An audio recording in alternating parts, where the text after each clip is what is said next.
Well, that's a tiny sip. Hello. Hello. Hello. Hello. Hello. Hello. Hello. Hey. You all right? You're allowed to be drinking one of those? Yeah. You got permission? You know. Okay. All right. Listen. You're going to have to get a doctor's note every time. It's already gone. Okay. It's gone. It's All out right. of me. And Okay. we're That's good. Listen, I had a day. Yeah. It's gone. That's good. All right. Thank God. Well, welcome to WeNeedWrestling. None of that shit ever, please. Yeah, welcome to WeNeedWrestling. I'm DJ. That's Brett. Hello. How's everybody doing out there in wrestling podcast land? Am I supposed to answer that? Yes. Answer that. Oh, okay. How are the people in wrestling podcast land doing tonight, Brett? I like a few of them. Okay. Like a few wrestling podcasts or a few people? A few people. Okay. All right. That's about it. Okay. I don't know. A lot. Some I care about how they're doing. Most I don't. Okay. I like it. All Shout right. out to people. Shout out to the real ones. Yeah, there you go. Yeah. Not the real one. No. Not that fool. No. Wasn't like Bubba pushing to get him re-signed or something this week? Oh, I don't pay attention to that. Yeah, guy. I'm pretty sure I saw that come past my Twitter feed. I know he's working PPW in Broadheadsville. Oh, yeah, good for him. That's the company I want to bring in the Outrunners. Yeah.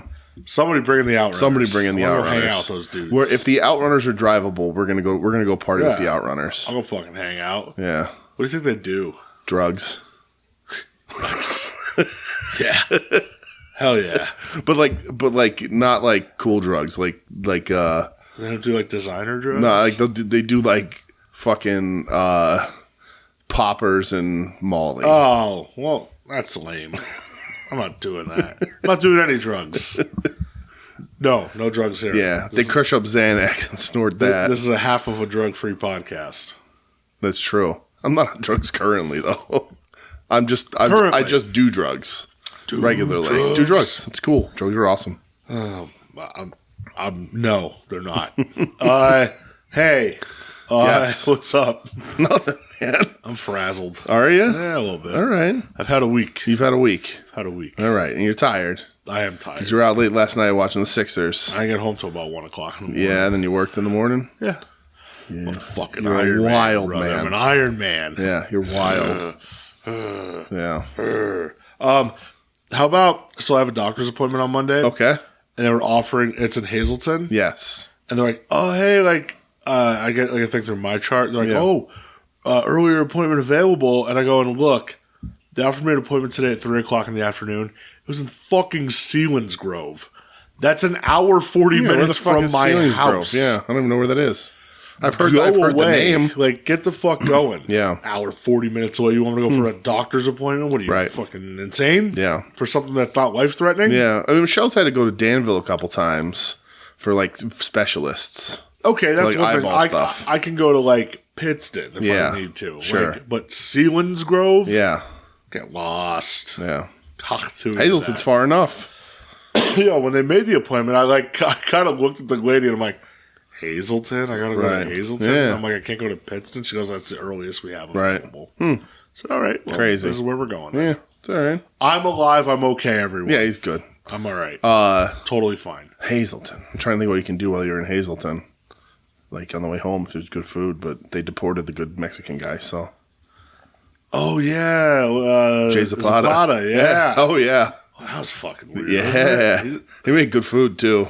I think like his family's still running his shit, though. Are they? Yeah. They're trying to get him back. He was a good guy. He just, he thought that he was safe because he was like a contributor in the community. So he was like, yeah, I'm illegal. And they were like, are you? They said, not so fast, my Yeah, friend. it's a shame. He's a nice dude.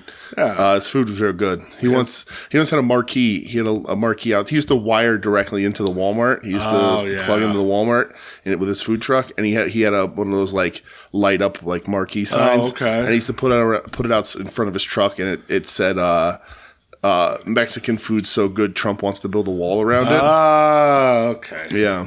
Well. But he's a nice guy. He made good food, but they caught him. That was it. I know he had his last name tattooed on his arm. He did. That was weird. Yep. Yeah, he used to come in when You I should worked. get your last name tattooed on your arm. I don't have enough room. Yeah, you do. No, I don't. I'll fit it in right by Dusty. Okay. We'll just Yeah, real right small. there. Yeah. Put it right in there. Perfect. We'll put it over Dusty. You got a big last name. I do.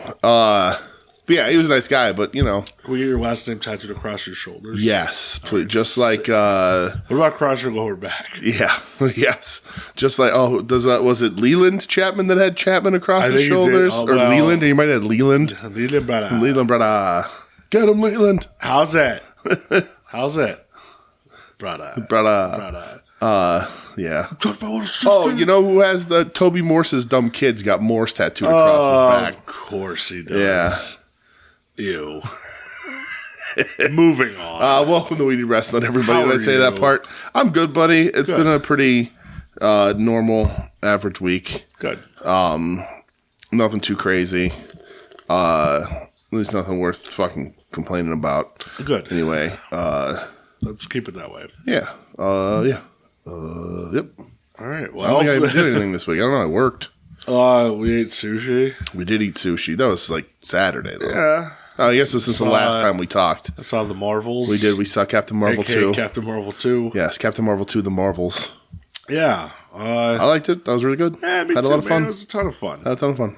I showed Michelle Ant-Man Quantumania the next day because she hadn't seen that. Oh, what'd she think? She liked it. Yeah. Because it's good. It's fun. It's fun. That Gloopy guy is obsessed with holes. It's funny. It's a fun. Yeah. Yeah, he was. That was fun. Yeah. How many holes do you have? Stuff come out of those holes? And then he gets holes. He's like, I have holes. Yeah. It's hilarious. It's fun. Yeah, it's fun. They're both fun. They're all fun movies. Right. I like fun. Fun. Is wrestling fun? No. Not this week? It is. I guess so. This week was pretty fun. This week was pretty fun. Do you want to talk about it? I think it's going to be up and down, though. I'm wondering how we're going to fall on some things. Because I might be a little more down on some things that you're up on. Spoiler alert. Yeah. You're going to cough all fucking time here, Decker? Yeah. I will. Yeah, I don't have a fucking mute button here. Nope. What was I going to say? I have one here, but I can't predict every time you're going to cough. Should I just look at you stare real quick? Yes. All right, Instead of coughing in the microphone, every time you cough, you should say, I'm going to cough, and then I'll hit the mute button. All right, we'll do it. I'll see if I can remember that. I probably won't be able to. Yeah. What was I going to say? I don't know. Had something to say. I said that I was up on, I'm going to be down on some things you might be up on. Oh, well, I didn't watch Dynamite. Yeah. Because I was at the Sixers game. Did you watch the street fight, though? I did. Okay. I watched that today. That's all you need. Yeah. I kind of figured. That's all you need. We'll talk it out. All right. It's good. We're good. I got you. I got your back, brother. Buddy system style? Buddy system style. Thanks, babe. What? Oh, God. Yeah? Yep. Okay. Well, she's asleep. It's all you. Oh, it's always when you're here. Jesus. Yeah. That's rough. It's always when you're here. So, as I work my way through a stench, what's news? What's news? Let's see. Kenny King, part ways with Impact. Okay, what's news? Kenny King, apparently he asked for his release. Cool. I've pre-Googled Pro Wrestling News. Doop, doop, doop, doop, doop, doop. Pro Wrestling News. So this is the big thing. I want to talk about this right up top. Let's just do it. Tony Khan made an announcement that he's going to make an announcement on Saturday at the pay-per-view. Well, it's not an announcement. It's a signing. Well, it's a sign. The person's going to show. They've come to an agreement. The person's going to show up on the pay-per-view. Yeah. To one of the most respected in the locker room and among AEW fans. He signed a wrestler. And everybody's like, who's it going to be? Who's it going to be? So let's talk about who it's going to be, because we're going to be watching the pay-per-view this weekend. Yeah, we're going to be just covering the pay-per-view next week. So let's predict the future. Ready? 1, 2, 3. We both say who we think it is. You ready? Yeah. 1, 2, 3. Sasha Goldberg. Banks.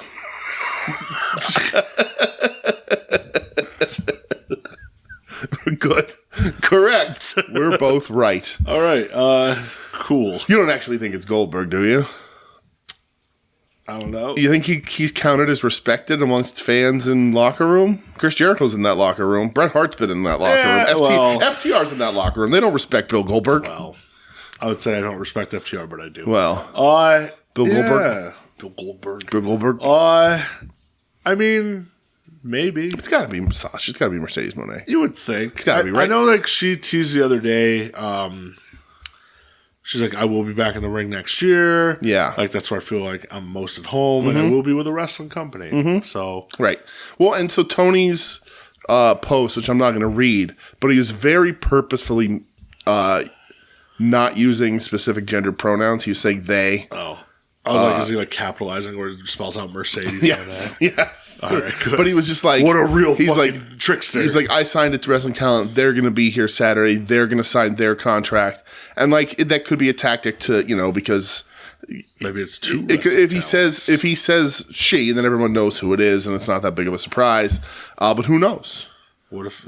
I mean, I guess it could also be a non-binary person with them pronouns. So that's also possible. I think it's got to be Mercedes, right? I mean, I don't know. Who else is doing? People were saying Dolph Ziggler. If it's Dolph Ziggler, I'm kicking you all out of my house and turning off the pay-per-view. I don't know about like their 90-day clause, so when that's up. I saw one that I thought was good, and I think this might be the same 90-day clause, but is Shelton Benjamin. That could be, yeah, okay. I don't know that I'd rock with that. I don't know that Shelty. I don't know that Shelty is ain't no stopping me. No, like a pay-per-view worthy announcement. But Tony Khan's bad at these. Oh, hey, why not? But like if we can get Shelty in the ring against, like wrestling against some of these talents, also former Ring of Honor alum Shelton Benjamin. Fuck with Shelton Benjamin. Then we get Charlie Haas, and then we make the money. We get Charlie Haas, we get Jackie Could we go Gata. back in a time machine and get Charlie Haas, please? Charlie Haas, we get Jackie Gata, and then we print money. Could just get Charlie Haas from back in a time machine. I'll take any era of Shelton, but but like if you're gonna Hoss of Pain, man, dude, I fucking loved Team Angle. Yeah, I loved them. The Hoss of Pain was so sick. Yes. But if we get Shelty like getting to actually have like a balls to the wall wrestling match with Claudio, like that's be awesome. Wonderful wrestling television. If they can still do it, right? Because there is that Kane is still. That's true. Shelty's always looked pretty good, but Kane is still do it. We'll see what happens. I'm convinced it's Shelton Benjamin. Yeah, you're convinced. I'll be very heartbroken if it's not. Shelton Benjamin. I think it'd be a cool sign. Unless it's Mercedes. I'm fine with. I don't think it's pay per view. I don't think Shelty. I think Mercedes is the only. Pay-per-view worthy, like bring out. I guess if it's Bill Goldberg, then I guess that. If it's Bill and you do have a hot Goldberg void, so you do need a regular Goldberg. He might get booed. Oh yeah, if it's Goldberg, he's getting booed. Oh, that'd be so funny. Yeah. If it's Bill Goldberg, like straight up, everybody that's like, stop signing old dudes. Just absolutely throw a fucking fit. Well, and I think with Dolph Ziggler included, too. I think Ziggler would get the shit booed out of him. I don't see. And listen, I'm not like a Ziggler guy necessarily. I don't think he'd get booed. No, he has a lot of good faith with fans. Yeah, I mean, I think he's a talented enough dude. But again, I don't know that he's a pay-per-view worthy announcement. I don't know. He was a big name. He was, sure, for a long time. Well, he won the big Strapola, didn't he? He did. Yeah. So who knows? Probably had like one of the loudest reactions to a cash-in ever. Yeah. I just don't know if if that's kicked in the face by Jack Swagger. That's true. I don't know if I just don't know that it becomes pay-per-view worthy. Yeah, but who knows? I don't know. It'll be interesting to see who the fuck it is, though. Yes. And now it better be Shelton Benjamin. What else you got? Okay. Here's a spoiler on who won't be signing at Full Gear. Let's see. CM Punk. Phil. Let's see. Ace Steel. Multiple sources. Fightful has reported that multiple sources have confirmed that it will not be Mercedes. Brooke Hogan. Yeah, I hope so. Little Brooke Teeny. Yes, I hope that's true. We get Kota Ibushi signed, but we'll talk about that in a little bit. Did you see that The Rock was going to quit wrestling in 1997 and join Pride? And fight people before they made their debuts? Did you see that? Yeah, that was immediately fucking dispelled. He's Hogan. Yeah. He's right. Hogan. He's making up fucking lies. Oh, Rock. Left and fucking right. Oh. This was an interesting one here from the Pro Wrestling Torch from yesterday. Update on Jade Cargill. And it says, Jade Cargill's been training regularly at WWE Performance Center after a flurry of media and appearances. WWE has not mentioned her. Yeah. The sources say there's no issues with her that led to her appearance stopping, so it's likely related to just laying low until they decide to include her in a storyline. Here's the thing. You had a hot signing, and you're cooling her off. What a dumb fucking thing to do. She cannot go to NXT. No. Like, just no. No. Like, they did all these things with her when they brought her in, and it was clearly... they had no intentions. It was just see what we did to AEW. Yep. That's all they were then. If they're not using her, she was like, what show am I going to pick? And then she's not on TV anymore. Yeah. Well, then there was never any intention. You should have debuted her immediately and made her fucking beat somebody that people like to make her a goddamn star. Yep. But instead, they're going to do this. They're going to push her through NXT. This was just, she got tricked by WWE into coming there. And they may use her and, whatever. Yeah. But like... I know she thought she was going to get a hot shot start, and they're just like, "Nah, you're good. We rubbed it into AEW. We're good." Listen, man, if she's making fucking money for not wrestling, yeah, I ain't gonna. That's true. That is true. The ultimate Kevin Nash. One last piece, really quick. Hit me with it. Logan Paul has claimed to have retired from the MMA. I think that's what they call it, the MMA. The what? MMA. He retired from. Or no, he was boxing. He wasn't a MMA guy. I was like, what? He was a boxer. He's retired from boxing. He talked about that, yeah. And he's a full-time professional wrestler now. You saved Rey Mysterio's life one time. So did you hear him talk about that? No, I did see he took pictures with his cock rubbing up against the belt, though. As he should. Yeah, why not? Everybody's all mad about it. Did people get mad about when Shawn Michaels fucking did it? Yeah. So he talked about the Rey Mysterio thing, and he goes... Oh, did he? Oh, okay. Yeah. I saw like a excerpt from it, and he goes, we both fucked that up. Oh, yeah. Wow, look at that. He said, he goes, I was too far away. He goes, part of it's on me. That makes and he sense. goes, Ray hit an under rotation. He goes, I just had to do what I had to do. Yeah. He goes, smart. But I told Ray, like, listen, man, it's on me. Smart that he knew enough to step in. Dude, for real. Say what you will, like, the dude could. Right? I saw some discourse like when that match happened, and some talk about him as a wrestler. They're like, "Oh, well, he's not really a wrestler. It's super choreographed," and like, I'm like, that's the fucking point, right? But they're like, "Oh, he's not calling it in the ring." Like, I don't give a shit. Who cares, man? I don't need to know. Right, like, right. It's not my preferred kind of wrestling. He's fucking good. But it's what WWE does now. Yeah. And it gets fucking views. Like, watching his matches, I'm like, yeah, man, this dude's fucking good. Right, and he's having a certain style of match, entertaining, doing it a lot better than a lot of other people that try and fucking do that match. Dude, you go back and like Joey Janela. Anyway. Like his match with, like, Roman was really good. Yeah. Obviously, this match with Ray was good. Like, he's good. What did he do at Mania? Was he on Mania? I don't know. Was that Seth? Did he wrestle Rollins? I don't know. Maybe. I think so, actually. But like the stuff with Ricochet he was doing, like Ricochet stuff. Maybe that's what I'm thinking of. Good, right, Like, it's good. It is a specific thing that they're doing. It is 100% pure sports entertainment. Yeah, and he's crushing it. Yeah, like, oh no, let's have the guy who like goes in there and gives you great like fun matches. Right. Boo hoo! Right. Get the fuck out of here. Yeah. Like, I hate. Yeah. I hate that. Like I said, it'll never be my preferred form of professional wrestling or sports entertainment. But like, I can't sit there and say it's not good. He is wildly naturally talented. Like, clearly he's an athlete. Right. He is a natural born athlete. He has taken to wrestling in a good way, choreographed or not. You still got to remember that shit, and you still got to know how to do that shit without hurting people. Yeah. So like, it's not like, well, it's all choreographed. I can still do backbreakers and people will be okay. Like, he's got to figure that shit out. So like, there's a lot to still work on. It's fine. I'm always going to like a back and forth match where people like punching the shit out of each other. And like, he may have a terrible working punch. I don't know. But like, it's just not, it's not the brand that WWE's putting forward. What are you going to say next? Oh, I'm not really impressed with the Bad Bunny match. Bad Bunny was awesome too. Those matches are fun as fuck. Sami Zayn, Johnny Knoxville was fucking great. Yeah, like, they're fun. These are fun, entertaining matches. I don't really have that much of a problem with them. No, not at all. I'm not going on my way to watch the product, of course, but like, when I see his stuff, I'm like, this dude, he's got something. He's got an it factor for fucking sure. Yeah. And not a lot of people that's on. He has something like, and also kind of a dirtbag, right? I guess he's done better than like since the Suicide Forest stuff and all that shit. But like, you can't teach what he has. You can teach him to choreograph matches and how to do the moves and how to bump and sell and feed and all that kind of shit. But you can't teach that star power. Nope. And there are not many people that fucking have that naturally. Nope. So, like, just that fucking good. So, yeah, I got no problem with it. Yeah, I saw that this week and I was like, really? This is what we're complaining about? Right. Like, go away. Yeah.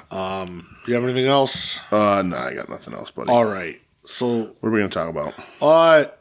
SmackDown had, like, some pretty interesting stuff on it this week. SmackDown. Yeah. So, Santos Escobar officially turned on Rey Mysterio. Okay. He's out of the LWO. What a shame. And it resulted... Just in time for that action figure set. Dude, right. Like, what timing, huh? So he's left... So what happened Raul was... the Line Mendoza, he's left 205 and Live on their own? He's not Raul Mendoza anymore. He's always... Like something... Doesn't matter. Cruz or something. Nah, he's Raul the Line Mendoza in our hearts. Forever. He's actually at 205 or Live, whichever one. But interchangeable. Whatever you're feeling. How good was NXT when all that shit was happening? Sorry. Dude, nostalgia. I used to love watching Right? NXT was fucking awesome. So what happened was, Ray lost the U.S. title to Logan at the Saudi show. That's a good segue. Yes. And then Carlito came out. Because I guess he's part of LWO, but because he made the LWO save. adjacent. Yeah, LWO B team. And he yelled, at Ray and said, he goes, "You're blaming the wrong person. Don't blame yourself. Blame him." And pointed at Santos. He goes, "Who left the brass knuckles on the ring for Logan to get them anyway? It was him." Okay. And then Santos started getting in his face, and they started arguing back and forth.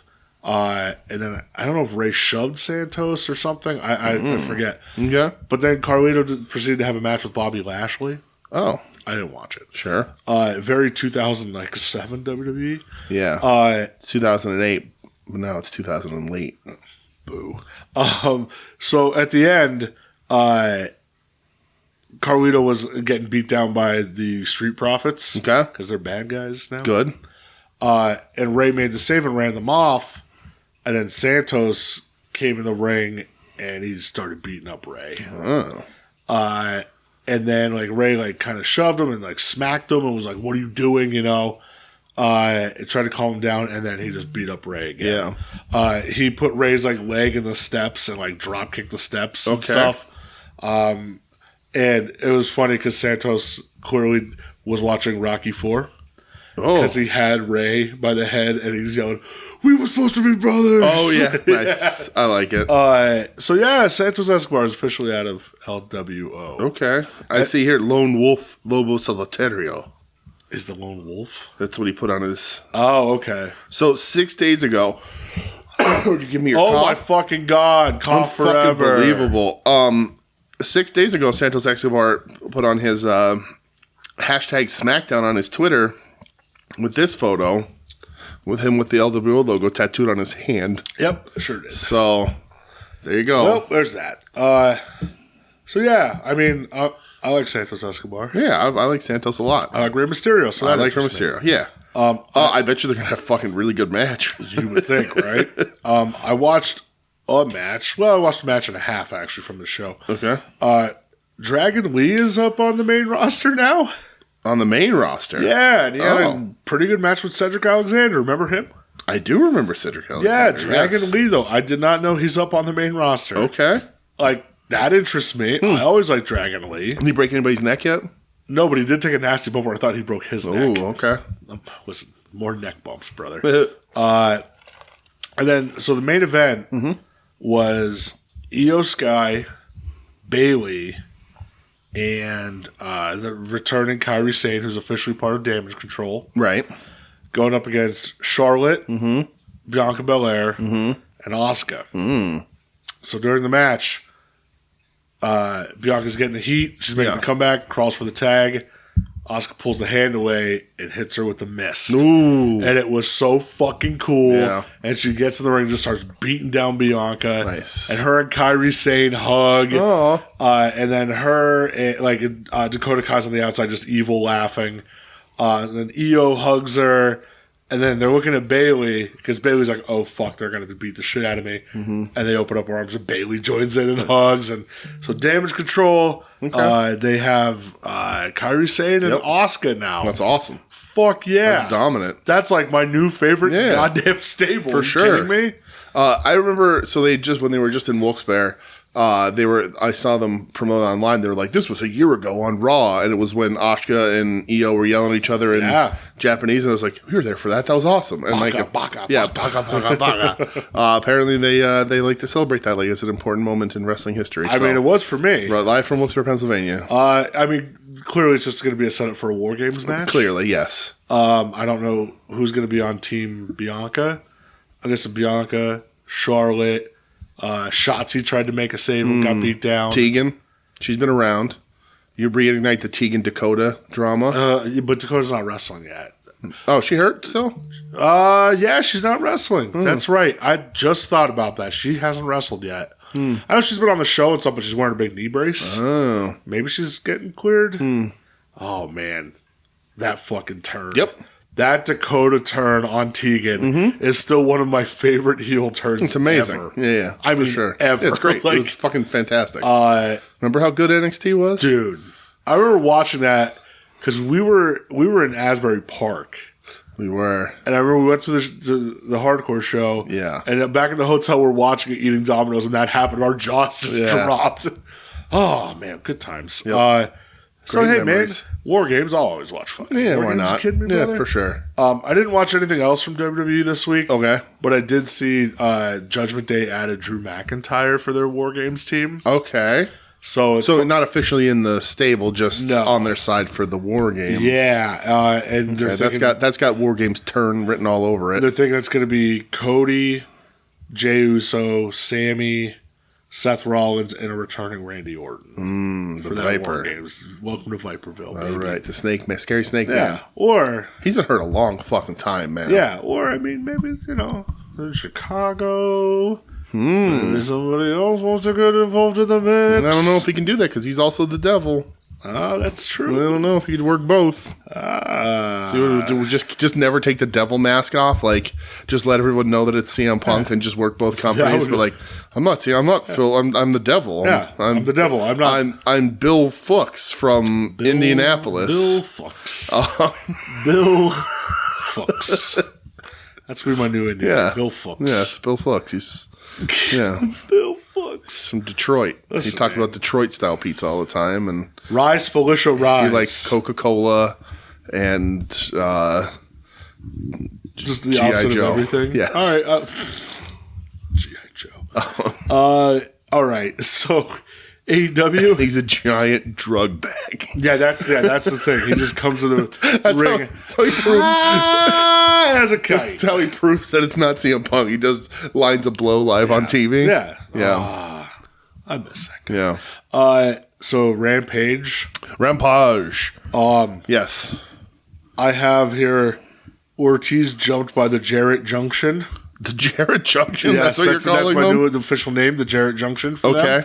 You don't want to talk about Ricky Starks versus Vanilla Preston Vance at all? Yeah, me either. I'm all set. Yep, we're all good. Brian. I'm good. Brian Cage being on loan. Yes, the Jarrett family promo. Still gunning for Eddie Kingston. Jay Lethal still gunning for Eddie Kingston. Very interesting thing with Ortiz because like I keep waiting for Eddie to come and get us back, and I keep waiting for Santana to show. Like reunite those three against the Jarrett faction, The Jarrett Junction. Yeah, I don't know. But I love when Ortiz like, well, I know if I'm getting jumped, I got to start swinging. Right. So that was fun. And he tried to clean house. Yeah, it has to bring him and Santana back together, right? I hope, because what's Santana done since he beat him? Nothing. Nothing. Yeah. What do you think about No Neck November? No Neck November's hilarious. I didn't watch the match. I just watched the No Neck November. That made me giggle. Yeah. So I want to talk about Ruby versus Red Velvet a little bit. Oh, you watched it? I did. Okay. I did.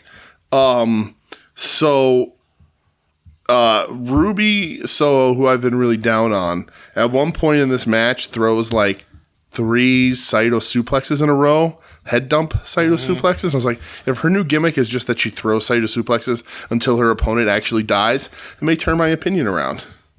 And then she's delivered flowers mid-match. I did, I saw that. Which doesn't cost her the match, but she does then lose the match. That's so fucking... because she lost the match because the referee was distracted by taking the flowers out of the ring. Just had the flowers be the... Shut up. The end sequence of this match was real bad. The bunch of they tried to do the karate spots with all the ducks and they were all mistimed. And then Red Velvet does the katana, she does Sheeta's katana finish essentially. Oh, really? Just like this, it's like a spinning kick. Hey, let's take a bad finish and throw it on somebody else. Yeah, not great. The Kingdom was a squasher in their match. I didn't watch it. Yeah. Paige, they did a promo with Garcia in 2.0 where Soraya calls Lexi Nair ugly. Yeah, that was weird. And I was like, that's an interesting thing to do on television. Was weird. And then the main event. Do you have anything you want to talk about before the main event? No. Commander and the Hijo del Vikingo versus FTR. Yeah. I thought it was fucking good. How did Vikingo not die when he got thrown into that table? Dude, how gnarly was that? Was that what they told them they were going to do? Did they discuss that? Or was he supposed to land on the table and crush it? Or was he just remember when Kevin Nash threw Ray into the side of the van or in the side of the production truck? Do that to me, only faster and harder. What I think it was supposed to be was, do you remember the... do you remember? Yes, I do. No. Do you remember the Chris Jericho versus Daniel Bryan match for the first ever episode of NXT The Game Show on Sci-Fi? No. Oh, well, that was the first, the main event of that show. Okay. Was Bryan Danielson versus Chris Jericho. Okay. And Danielson goes to hit the suicide dive. Yeah. And Jericho catches him in midair and turns him so his back hits the announce table. Oh. So when I saw that, I go, I wonder if that was supposed to be like that. Because that's a nasty spot. I remember when Danielson got up, his back was just fucked. You never watched that match? I've probably seen it. That's a good match. But I just don't. From the first, I remember because it was the last week of ECW, and that's when they announced NXT was starting the next week, and they were like, "Oh, Bryan Danielson's on NXT," and I'm going, "Well, I have to watch this." You said NXT The Game Show, right? Yeah. I don't know what that means. Do you remember when it was a competition show? When they had original, when they had the mentors and everything. We are wild and young. Oh my god! My brain is a mesh trap, so no. Oh man! But I remember. I don't remember the match. I'm sure I watched it. But this was literally the first. This was where they made Miz Daniel Bryan's mentor and all that shit. I remember all that. I just don't remember the match specifically. Yeah, because I remember being real fired up because I was like, "Holy shit!" And Danielson went on a losing streak too, didn't he? Didn't he lose every match or some shit? I don't remember that. I remember he got eliminated early. Yeah, but then there was Michael Tarver on that was later. No, he was on that season. Was that season? Yeah, because then at the end, Wade Barrett won, and then they all became Nexus. Oh, that is the one Wade Barrett won. And okay, so that was Skip Sheffield. Yeah. Michael Tarver. Heath the redheaded rebel man. Yeah. Heath Slater. That's his name. Danielson. Yeah. Tarver. Michael. Yeah, all right, so hold on. Wade Barrett. Yeah. Daniel Bryan. Mm-hmm. Daniel Bryan Danielson. Daniel Bryan Danielson. Yes. Michael Tarver. Mm-hmm. Skip Sheffield. Skip Sheffield, absolutely. Redheaded rebel man. Heath Slater. Okay. David Otunga. Okay. Oh, there's another guy. He was a high flyer. He used to do a 450. I think he was from South Africa. Uh-huh. I know his Justin Gabriel. Justin Gabriel, yes. Did I get them all? You're missing 2. There was nine of them? So hold on. Whoa. Hold on, here. All right. Here. Yes. Wade Barrett. Uh-huh. Daniel Bryan. Yes, you're in order so far according to this graduating class. There are also 2 men who are counted out that I didn't count, but okay. Okay, so Wade Barrett, Daniel Bryan, Michael Tarver, Skip Sheffield. He's not on here. He wasn't on the first season of NXT. He's not listed. He was in the Nexus. Oh yeah, he's listed on here. Maybe he didn't graduate with all of them. Maybe he was held back. Oh, okay. Yeah. Okay. Oh, he got injured, so he was delayed till 2012. I remember he got fucked up. Yes, yeah. But he was a part of the original Nexus. He was, but not the graduating class. Okay, so Heath Slater. Yep. Justin Gabriel. Yep. Did I say Michael Tarver? He's here, so yes. Fuck. Okay, there's 2. Give me hints. Okay. The first hint is... I said David Otunga. You did. I will say, pretty easy hint, New Japan Strong. New Japan Strong. Oh, what's his fucking face? Darren Young. Darren Young. Okay, There is one more. Am I shocked that I don't remember this? I would not have placed him here. Do you know any hints? Yeah. There was that many people in the Nexus? I don't know if he was in Nexus, but he's the original NXT graduating class. And I will say that he may have made an extracurricular video. Or at least was dating the person that made the extracurricular video. Like... Again, not Brad Maddox. It's Alberto Del Rio. He wasn't in NXT. It says here he is the graduating class of 2010. He wasn't on the show, though. No? No. Okay, well. Hell no. What it says here, he was in the graduating class of 2010. From like FCW, maybe. Maybe it says NXT. No fucking way. And then the 2 that were counted out were Lance Hoyt and Low Key. I don't know what that means. No, that's what it says. That's wrong. Okay. Whatever you're looking at's wrong, because Low Key was on season 2. He won season 2 of NXT. Okay. When his name was Kaval. And his coaches were Michelle McCool and Layla L. Oh, yeah, it says here, Alberto Del Rio skipped the reality show and went straight to the main roster. He did. But they consider him the graduating class of NXT because he went at the same time as them. All right. Yeah. So there you go. So you're right. I know my Nexus. How about my Nexus 2.0? Michael McGillicuddy. So this here lists Husky Harris. Lists Epico, Rusev as Miroslav Makarov. So these are just... Yeah, Tyler Breeze and Consequences Creed. Yeah, they weren't on the actual show. Yeah. All right. Hold on, here we go. There's a WWE wiki. Let's see.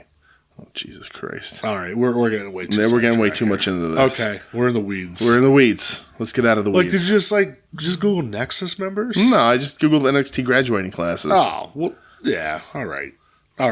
Where are we at here? Oh, FTR versus Commander and Vikingo. This claims there's 13 people in Nexus. There's a lot of people here. But yeah. CM Punk was in Nexus. He was. Was he? Yeah, he took it over. He became the leader for a bit. Wade Barrett, Daniel Bryan. Oh, shit, hold on. Darren Young, Skip Sheffield, Michael Tarver, Justin Gabriel, Heath Slater, David Otunga. And then this claims John Cena. He was, yeah, because Wade Barrett beat him and he made him join. Husky Harris. Yep. Michael McGillicuddy, CM Punk. Yep. And Mason Ryan. I remember the guy who looked like Batista. Oh, did he? Oh, yeah. He looked like Batista. Oh, yeah. Yeah. He's even wearing blue. I'm going to break him. I'm going to break him. I'm going to break him. That's all I remember him saying. All right, good. Anyway, Commander Vikingo versus FTR. FTR try to do the Power and Glory finish in this match, and that made me happy. Yeah, they do that. They do that sometimes. Yeah. I like it, but it was countered, and then set up for stereo 450s. I like this match a lot. Yeah, it was good. I thought it was really good for sure. Dax does at one point drop Vikingo on the one dive, and I was like, "Oh, you son of a bitch!" Yeah, hey. He almost drops him. Something happened because he goes to catch him and stumbles and almost drops him. Yeah. And then when he picks him up, he goes to do the slingshot power bomb and almost drops him out of the ring. And I was like, he got a little ahead of himself or behind himself or whatever. But yeah, it was fun. It was good. I thought it was very good. They've been doing for this a kind of Rampage shit. main event. Yeah, why the fuck not? Did you see? So remember. It was when we were there. But remember the story came out about Grand Metalik saying that don't work for me, brother. Yeah. losing in that match. Yeah. And so do you know what they booked? Because Tony Khan was like, fine, we just won't have this match tonight. And he was like, Takeshita, Fletcher, go have a match. That's what happened. Is that real? Oh, that's what I read. Yeah, that was what he booked. He booked in its place because it was causing such an issue. They ended up storylining it. Yeah, but... I will thank God because that match fucking That match was rocked. right. All right, I don't have anything else from Rampage. That was the end of Rampage, brother. That's why you don't have anything else. Collision. Kicked off Andrade versus Daniel Garcia. It kicked off with Jake the Snake cutting a promo, and he's fucking purple, brother. Yeah. Purple. And he's with the Righteous. Yeah. And here's the thing about Lance Archer. Yeah. Here's the thing about the Righteous that I want to say, because I've defended them in the past, even though they're double dead from getting beat by MJF. Yep. And I still don't dislike them. Triple stamp, double stamp. I like Dutch, because I just like that he like dresses in all white and walks around like a fucked up tent preacher. The wiggle the tongue thing I can do without. But Vincent, is that his name? Yes. Virgil Vincent. The painter guy.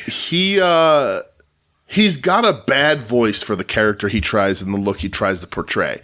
Because I'm always like, oh, it's like a spooky rip-off Bray Wyatt guy.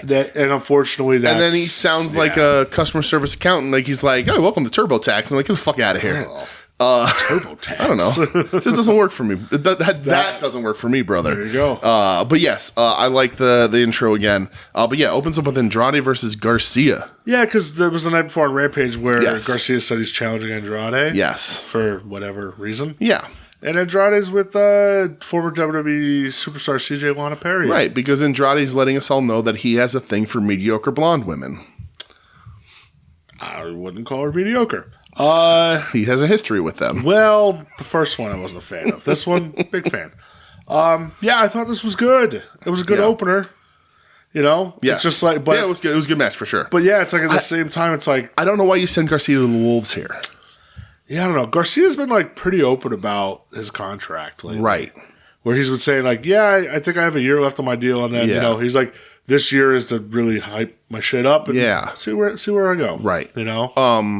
And like, you know, I like him a lot. I hope he lands anywhere, but like he's having a pretty good run. The dance is so over. It's so over. He was getting a lot of TV time with like him and Daddy Magic, and then he's like challenging these good matches, and then you have him lose to Andrade. I was like, I don't know how much I like that. Yeah. Like I like the match. Like that's a cool match. Good. But like I would weigh that against like, is this the right time now to knock Garcia down when like because like the kid got a bit of a raw deal, right? I mean, everyone knows it's pretty open business. We've talked about it here before, but like he was initially the one they wanted for Blackpool Combat Club, and Jericho's like, well, I want him. And that has done nothing for him. Yeah. It has. Just like I'm going to talk a lot about Chris Jericho, I think, on this show. Yeah. I got a lot to say about Chris Jericho this week. But I don't know if he's ever actually helped anybody he's been in a stable with. I just don't know. Yeah. I think he just gets whatever he can out of them, sucks them dry, and then sends them on their way. Because Jericho left the Jericho Appreciation Society, and they're all like, well, what do we do? And they're like, well, we'll still just stay together and wrestle matches that nobody gives a shit about. Yeah, I mean, and I don't know how much that's on Jericho. Right. I mean, right. You know? I mean, Jericho has, I'm going to assume, creative control brother. For me, it's Jericho's feuds. Yeah, right. The Jericho's feuds are worse, too. For me. But, like, this is, you know, he's just walked away from people. Like, the only person he's ever tried, I think, that's been associated with him to force onto everyone is fucking Sammy, who's also disappeared again and having the baby. Is he hurt? They're having the kids soon. So he's having the kids soon. Remember, he was going through some concussion shit, too. Oh, yeah. Right. I wonder if they just kind of say, hey, hang back. Maybe. Yeah, you know, that makes your sense. kid's coming. Take some time off. That's true. That makes sense. Give him a break. And that's not a bad idea. Cool him off. Get him out of here. Yeah. Let people hopefully maybe be excited when he comes back. Yeah. Who the fuck knows? But that was a good match. The next thing I have is LFI and the Workhorsemen. Okay. This was a fun little 5-minute match. Yeah, LFI is real cool. Roosh is real cool. Yeah. You're right. Drilistico's cool too. Drilistico's okay. Yeah, I can't comment on his wrestling ability, but I like his mask. Him wearing the mesh see-through tank top freaked me out. I felt very what are we doing here? Would you rather him if he was wearing that to be running on the beach, learning how to become faster? Yes. So you're supposed to do in a mesh tank top. I really love Roosh. Yeah, I like Roosh a lot. So good. Preston Vance sticks out like a sore thumb in this group. Yeah. Because he's supposed to be their heater, I guess. I don't know. But Roosh is kind of their heater. I don't know. I'm confused by Preston Vance. Roosh and JD Drake going at each other in this match. So good. For sure. So then immediately after we get the House of Black, And the Kings of the Black Throne challenge Starks and Bill, and Julia challenges for the Willow for the number 1 contendership. Yeah. Before this match, we had the Hangman promo. Oh, yeah. And he challenges Swerve to a Texas death match. Let's go. This isn't the one where they're in each other's face. No, that's on Dynamite. That's on Dynamite. I did watch that. I got some words about that, too. But, so we get the Texas death match, which is never actually a Texas death match in AEW. They never quite do it right. Yeah, you want to go over the rules? I posted the rules the other day. I watched them. I watch them every time. Yep. And there's various rules. Cough. All right, we're good. Got it. So that's the AEW delay right there. Very true. But so the original is like it's just you answer the 10 count, no DQ, whatever, right? Because Dory Funk Sr. and Mike DiBiase once had one that won 3 hours and 40 minutes. Sure did. That sounds like hell on earth. It does. But sometimes they consider a Texas death match. You get pinned for a 3 count and then have to answer the 10 count. Mm-hmm. But the original Funk rules is just no DQ. There has to be a winner. Sure. All that kind of shit. But the AEW does them a lot, and I like Texas death matches. I just like saying Texas death match. If it was a Texas chainsaw death match, then it's a completely different story. There's the ace of that division. Correct. We got a Stat and Willow promo that Statlander kind of stumbles through. Yeah, it was weird. But I don't know that anybody's paying attention to the things she says lately. Even though it's a pre-tape. Yeah. Run it back. You could, yeah, that's what I'm saying. You could have just ran that back. But Stat is still serving. Slay Queen. Yes. What do you have after that? Anything? Roderick Strong. Roddy Darius Martin. I fucking love Roderick Strong. Yeah. I am not sick of him. No. He is so I just like that he immediately funny. he hits the big moves and immediately runs for his neck brace at the end. Like it's my favorite. He's so goddamn good. Yes. I love his mannerisms. Like he's just like fired up, just screaming all the time. Like, I love Roderick Strong. Yeah, he's for so sure. Good. I like he's Dasha. Like he's moved it on to everybody. It's pretty great. He's awesome. Yeah. Continental Classic gets announced. Yes, the American G1, if you will. Yeah, I guess, right? 12 stars, round robin, 2 brackets. Yeah. Only one guy announced. Even as of this recording, one man announced. Mr. Bryan Danielson. Right, Daniel Bryan Danielson. Which makes you wonder how injured that eye really is. Yeah. Because he's going to be wrestling, in 2 weeks? I mean, he's gonna be wrestling at least 5 matches, and then I would assume the finals. You would think. And then go to Japan and wrestle Okada in the fucking dome. I wonder how injured that eye actually is. So that's interesting. But he always wanted to do G1. If he's truly retiring, it's not like he's going to be able to do. It's not like he's going to retire and be like, I'm part time and we'll go do the G1. Yeah. Maybe he will. Who knows? God, I fucking wish. But this is going to be fun. I'm excited for this. Yeah. I'm a little shocked they haven't announced anybody else yet because it's coming up. You would think they would, and you would announce. I know, Mike in the Discord says, I really hope they don't wait. Right. And just hey, guys, here's the entrance to the match. That would suck. Right. I think they should announce them at the pay-per-view, maybe. Yeah. Give us the full rundown. I would do a group photo. I'd get everybody in the ring. Yep. That's like I do the whole. Make it a big fucking deal. Right. I would rip it off. Have them in the suits. Right. Whole cloth from New Japan. Even dude. Even afterwards, after this show Saturday, you want to do a little presser with the people, just the competitors in it. That'd be cool. Let's make it a big fucking deal. I agree. And I think there's some, I think you put the right people in here, you can get some cool matches. I agree. Use some people you haven't been using lately that aren't in storylines, and use people in storylines too. But there's no reason why Wardlow shouldn't be in this. Archer's not gonna be in this because Archer's in the fucking tag league, which is crazy. Him and Alex Zane, Monster Sauce. I still don't know how much I'm gonna watch of that. You know what? If something we'll pops talk about up, it. I like some of the teams. Like, I'm going to watch Nagata. We'll talk about it. I'm going to watch Nagata Suzuki. On paper. Right. That's the problem. On paper, right. We'll see what the people say about it. Because normally the World Tag League sucks. Yes. So, it didn't always, but whatever. And also, All Japan's strongest determination tag league is running right now, too. I haven't really seen anyone talking about that one. Yeah. That's a real World Tag League, right? Yeah. Real World Strongest Determination, same difference. Julia versus Willow. I do have this, yeah. This match rocked, man. Dude, back on the camp of Julia Hart. Yeah. Actually good. Right. So happy to have her back for real. This match rocked. Willow does a gory special in this match and then like drops her arms but bends Julia up over her shoulder. Yeah. I was like, holy shit, that looks sick. How much did you like Willow barking at Brody King? Yeah. That was cool. I really like Julia. I think this is a good match between them. Julia Hart rocks, like, dude. they're doing good stuff. She's good. Yeah, they're both doing really cool stuff. Did you take note of her moonsault at the end? Where she lands on her hip instead of her fucking knees. That's right. See? Yep. She learned once and said, "Yep, not doing that again." Right. I'm 22 or whatever. I'm gonna have knees when I'm 30. Yeah. I want to blow out my hip instead. Listen, we gotta do it. Talk to Kejimuto. He's missing all of them. Yeah, listen, my boy Kejimuto's too busy misting babies. That's right. He's raising a child in the woods and he's missed it in the face. I'm so happy. I can't wait to see that because that baby's. We're going to talk about that too later, I guess. But that baby's going to super age. And then it's going to debut. So there's going to be a new Muda. Like, that makes sense because, like, Kabuki to Muda, Muda needs to hand it down. Exactly. That's what it should be. The great Bluda. Yeah, he should have been holding Sky Blue and misting Sky Blue. Looked at it. It was just Sky Blue's head on a little tiny baby. That would made so much sense. Make Adam real uncomfortable. You want to get real fucking weird? Right. Let's get goddamn weird. Chains are off. Right. Let's go. Oh, I can't wait for the vignette where that child super ages. Because, like, the Muda origin video with the dragons, one of the coolest fucking things they've ever done. When he turns into a fucking demon. Right. Oh, it's so good. And also when he mists the person in the ass or whatever, Nakabono comes out. Yeah. It's awesome. And the genie in the bottle thing. We're boofing. All that shit. Right, boofing. This is the second week we're talking about boofing on the show. Thank you, Ed, for your boofiness. That's right.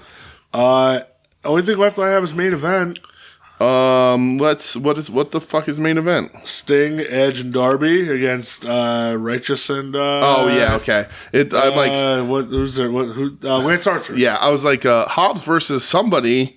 Did he squash somebody? Yeah, he squished some dude. Dude was wearing Invincible, like the comic book gear. Oh, okay. I don't even think they say his name. Oh, good. And then Paul White's on commentary. Oh yeah, and Don Callis Paul White calls Don Callis a dollar store knockoff Don Johnson. I was like, thanks, Tall Paul. Thanks, Paul White. You really did it this time. You really got him good, pal. I don't know. Yeah, I don't know. They do announce the 4-team tag team match at the pay-per-view, but whatever. But yes, main event: Sting and Darby and Edge versus Archer and the Righteous. It's a fine showcase match. It's almost a squash. Like it's an extended squash essentially. This is not a main event. This is the running theme of Collision house show main events. Right. We were colliders. I don't know how much of a collider I am so much anymore. You know why? Because Eddie Kingston's not on the show. You know why? Why? CM Punk's gone. No. You were there for Phil. I'm going to talk about Phil. I'm going to talk about how Phil impacted my life during Dynamite. He impacted you positively, didn't he? Yeah, $70 for a CM Punk action figure. Anyway, should I be talking about that on the show? No, it was last week, wasn't it? Whatever, Mark, you can bring it up. I did see somebody put it up for 60 today. That's fine. That's how you like the post. Yeah, of course I did. Like that, I'm a prick. Yeah, this is just an extended squash. Yeah, just a tune up to get this team together just to get the visual of them on television. Right, that's all. Right, exactly. It is. Nothing what it happens. Is. Yeah, it is what it is. Yeah. So Christian comes out after. Yeah. So I did not watch all of Dynamite. All right. I only watched a little bit because I was at the Sixers game last night. Because you're a man. We were watching other sports. You're watching fake shit while I'm watching the real shit. Oh, I was watching real shit. All right. Yeah. So you're gonna have to just pinpoint. Right. I only watched a few little things. Okay. So it opens up. We got Blackpool Comedy Club versus OC and Hook. Did you watch this? I watched the promo after this match. So Hook takes the fall in this match. Naturally. The interesting thing about this match that everyone's sort of talking about. Cough. Clear. That wasn't a cough. That was more a clearing of the throat. Okay. Mox no sells an orange punch in this match. So he has what a bad. He has Hook. He has Hook in a French chantry or something. Notice he runs in and gives him the Superman punch, and Mox takes a half a step back and then just sort of looks at him, and So everybody's like, oh, fuck. And then my brain went, well, OC just needs to come up with a super finisher. You have to. Right? That's what happens, right? There's some brass knucks on that. Right. You need to start doing the fucking burning hammer. Like, you need a super finisher. That's how this works. When your finisher stops being effective, you need a super finisher you can break out every now and then to take out your real hardcore rivals. Yeah. So, who knows? I think it's the perfect opportunity for OC to debut a new finish. We'll see what happens. A lot of people using a punch. Yeah. So that's that. I like the promo afterwards of Moxley yelling at him. Oh, yeah. He's like, no, I'm going to fucking obliterate you. Right. Mox is fucking great. God damn. I came this close to buying the leather jacket chase this week because it was $40. Somebody was selling it for $40. I was like, I don't know. It's all black. Like, it's not a lot of great deco on it. So I was like, I don't know. Every day I look at that Moxley you got bought me for my birthday. And I just smile. Good. So we get like a Evolution Light. Did you see this? The Jericho walking in promo picture. I didn't watch the actual with the Golden Jets, Ibushi and Big Show walking in suits, and I was like, "What the fuck is this?" Whatever. Then we get the face to face next. Did you watch this? Was this Hangman and Swerve? I did. I did watch this. So this is the Texas DeathMatch face to face.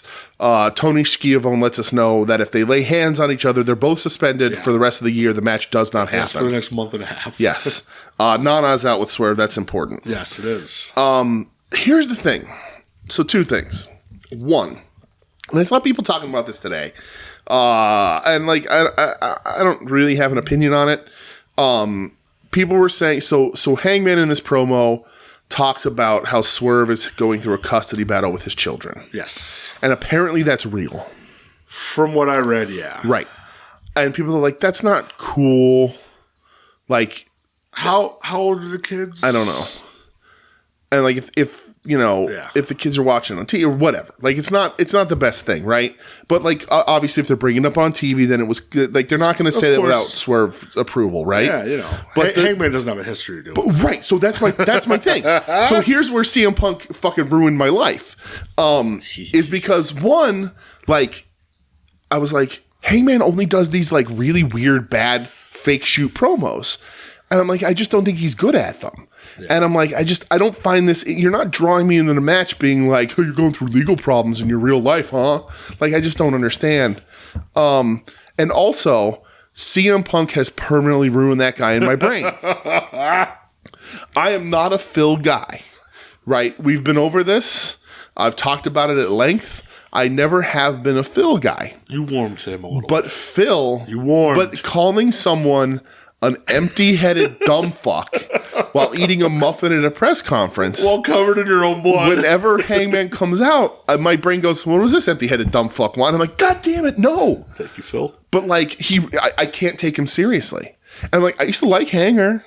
I don't think they've done the best with him. They haven't. I think his matches are still good, but like, every time he comes out, he cuts this same promo where he says something about your personal life. And I'm like, is he a good guy then? I don't understand. So do you remember back when the Punk stuff happened, before we knew like whatever was went into business or whatever? Yeah. Like how we were like, why is this so personal? Right. Like why did this go to this weird level? Yeah. Like just, he did it here too. Just story. Right. This I understand. Because Swerve made it personal. He broke into the man's fucking house. Right. And cut a sick promo over his sleeping baby. He sure did. So, and the other thing is, like, with Punk, like, the Eddie promo against Punk, in that program, was also very personal, because Eddie was like, nobody fucking wants you here. Sure. We don't like you. We don't respect, like, all that shit, right? But that's fine. Yeah. But, like, Hanger is and one, for real. He does not get a cleansed palate for him, because I'm like, what is this empty-headed dumb fuck want? That promo from Eddie is believable. Right. Yes. That was the point I was trying to make. Yes, that promo from Hangman, doesn't work. It doesn't work. Nah, right, it doesn't work. It. Right, right. Yeah. So that's how much of the elite melodrama do you think has ruined Hangman for you? Everything. But I know, like you say, the Punk stuff legit has had an effect on you. Yeah, for sure. The elite drama. I can't not laugh at a man stuffing his face with a muffin going, I work with fucking children, and that empty-headed dumb fuck. Like, it ruined him. Yeah. It's fucking hilarious. I cannot take that man seriously because he's an empty-headed dumb fuck. Yeah. And also, like, seeing, like, again, I'm not a CM Punk guy, right? But, like, seeing, like, the butterfly effect of that promo throughout this entire, like, you know, like, because, like, that's, like, Phil was pretty happy until that point by all sort of things. And then, like, does Jungle Boy get the energy to cock off? Like, it just, it is an Ashton Kutcher butterfly effect. Too much got put into the forefront where you go, okay, why? Why is this happening? Right. Like you said, okay, you go back to the Jungle Boy thing. Oh, he got nuts because of who he's friends with. Right. You know? Right. And I hate the Young Bucks. I think all their stuff is real shitty. I think they're bitches. I think that I saw them bitching this week. Were they? The one was saying, he responded on Instagram. Oh, is it better to be not on the show or whatever? Yeah. Just don't be on the show. Don't be on the show. And there are rumors that one of them's not an EVP anymore, but the other one is. I don't fucking care. My problem with the Young Bucks is that I think when they're finally done and on their way out, I think they're going to do everything they can to poison this company because they think it belongs to them. Yeah. Kenny's untouched. When Kenny's by himself, I love him. Love him. When Kenny's with the Bucks, I'm like, why you got to be here? But yeah, like Hanger is just ruined. Leave Kenny alone. Like I just can't with Hanger. I just fucking can't. But I do like that when he says, "I can't touch you," but Prince Nana's here. And he lays into Nana. That's great. I don't like. Oh, I guess here's a problem. Yeah. Here's a fucking problem I have with that. Okay. He talks about Nana's using you. You know, Nana, like he goes out and buys weed from the high school kid or whatever. Yeah.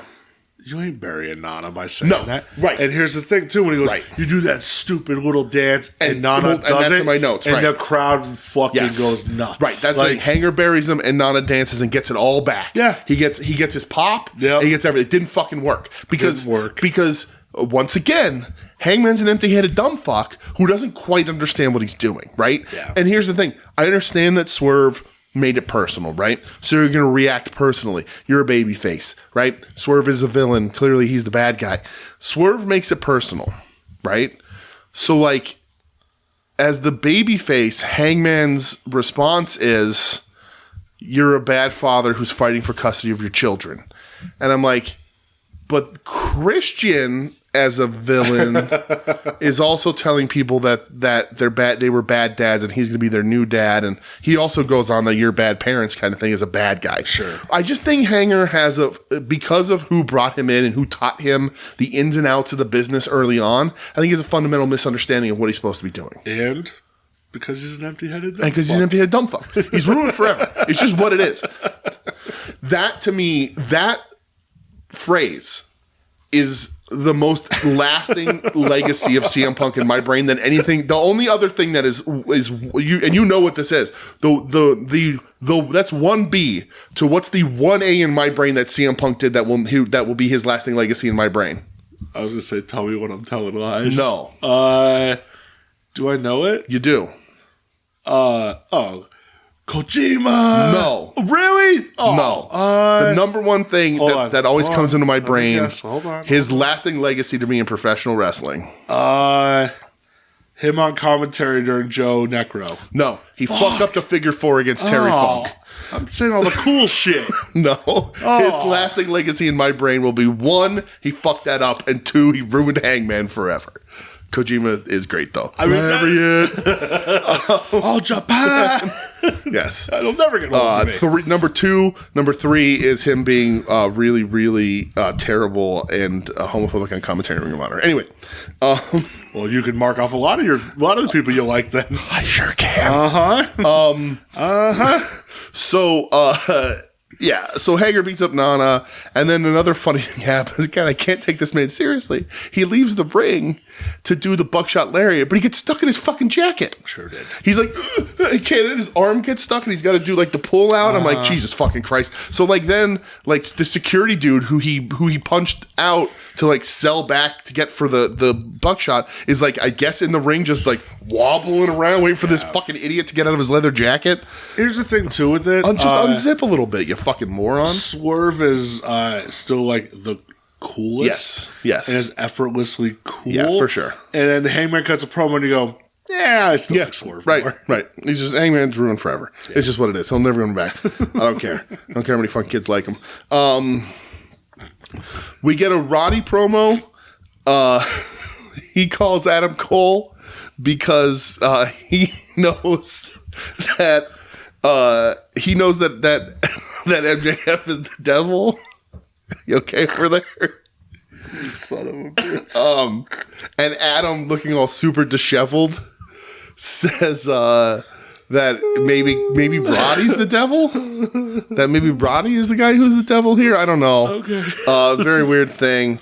And then we get did you happen to watch Sky Blue versus Red Velvet in a eliminator match? Of course I didn't watch this. The winner of this gets fucking nuts. The winner of this gets added to the three-way on the pay-per-view. Like this decision was ever in doubt, huh? Yeah. Jesus. This was a sloppy mess. Boy, they're really trying to reintroduce Red Velvet back in. They are. Yeah, this was a sloppy mess. I'm going to assume Sky Blue wins because I didn't write it down here. I did laugh because somebody said, "Oh, Sky Blue versus Red Velvet in California." Damn, this is real ballsy. Yeah, I still like Sky Blue more than I dislike Sky Blue. Yeah, but this didn't work out. It's not for me. Or maybe we're getting Miro Garcia. Wait, what about Miro fucking Andrade or whatever? I don't fucking know.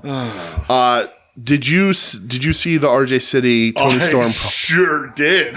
Where he knocks on the door and Luther's like, she's not available, and like it keeps flipping back and forth in black and white because Mariah May wants to meet her. So funny. She gets in there and Tony says, "Tell Mr. Bowers I've had my fill." And then can't you see I'm disheveled right now? And she got like cucumbers or something in her eyes. Yeah. And Mariah May's like, "I went to Stardom because of you. I'm here because of you. Like I'm you're my hero and my idol. Blah blah blah." And then Tony says she wants a tune-up match. Yeah. So tell Tony Khan I want a tune-up match. Good Mr. Khan. Yeah. I fucking love really really great stuff. When they make a Tony Storm figure, if it's on black and white, I'll be so mad. It's not gonna be because the chase is going to be. I guarantee you the one of 3,000 is going to be, and that one I will buy. I will try. That one it's just so fucking cool. I love Tony Storm. You know what they should do? They should. I love a Roddy figure with a neck brace. They shouldn't do it that way. They should make it one of the shop exclusive, one of 5,000s or whatever. I agree. And do it that way. Yeah. So that I know they already did the micro brawler that's in gray or whatever. Yeah, they should do it that way. Samoa Joe squashes John Cruz, who I learned this week is Serpentico. I probably knew that and wiped it from my brain. There's a picture of them going around when Samoa Joe does the walk away from the thing and Cruz is like shrugging his shoulders midair. Yeah. So that's funny.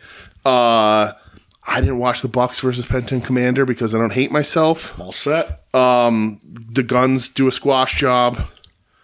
I'm all set. And then we got the Yakuza Street Fight. Is this was it Like a Dragon? Like a Dragon, the man who erased his name or whatever. Do I need to play this video game now? So it's just a new Yakuza game. Yeah. Have you ever played the Yakuza games? Not. Me either, but they just changed the name because Yakuza can't really,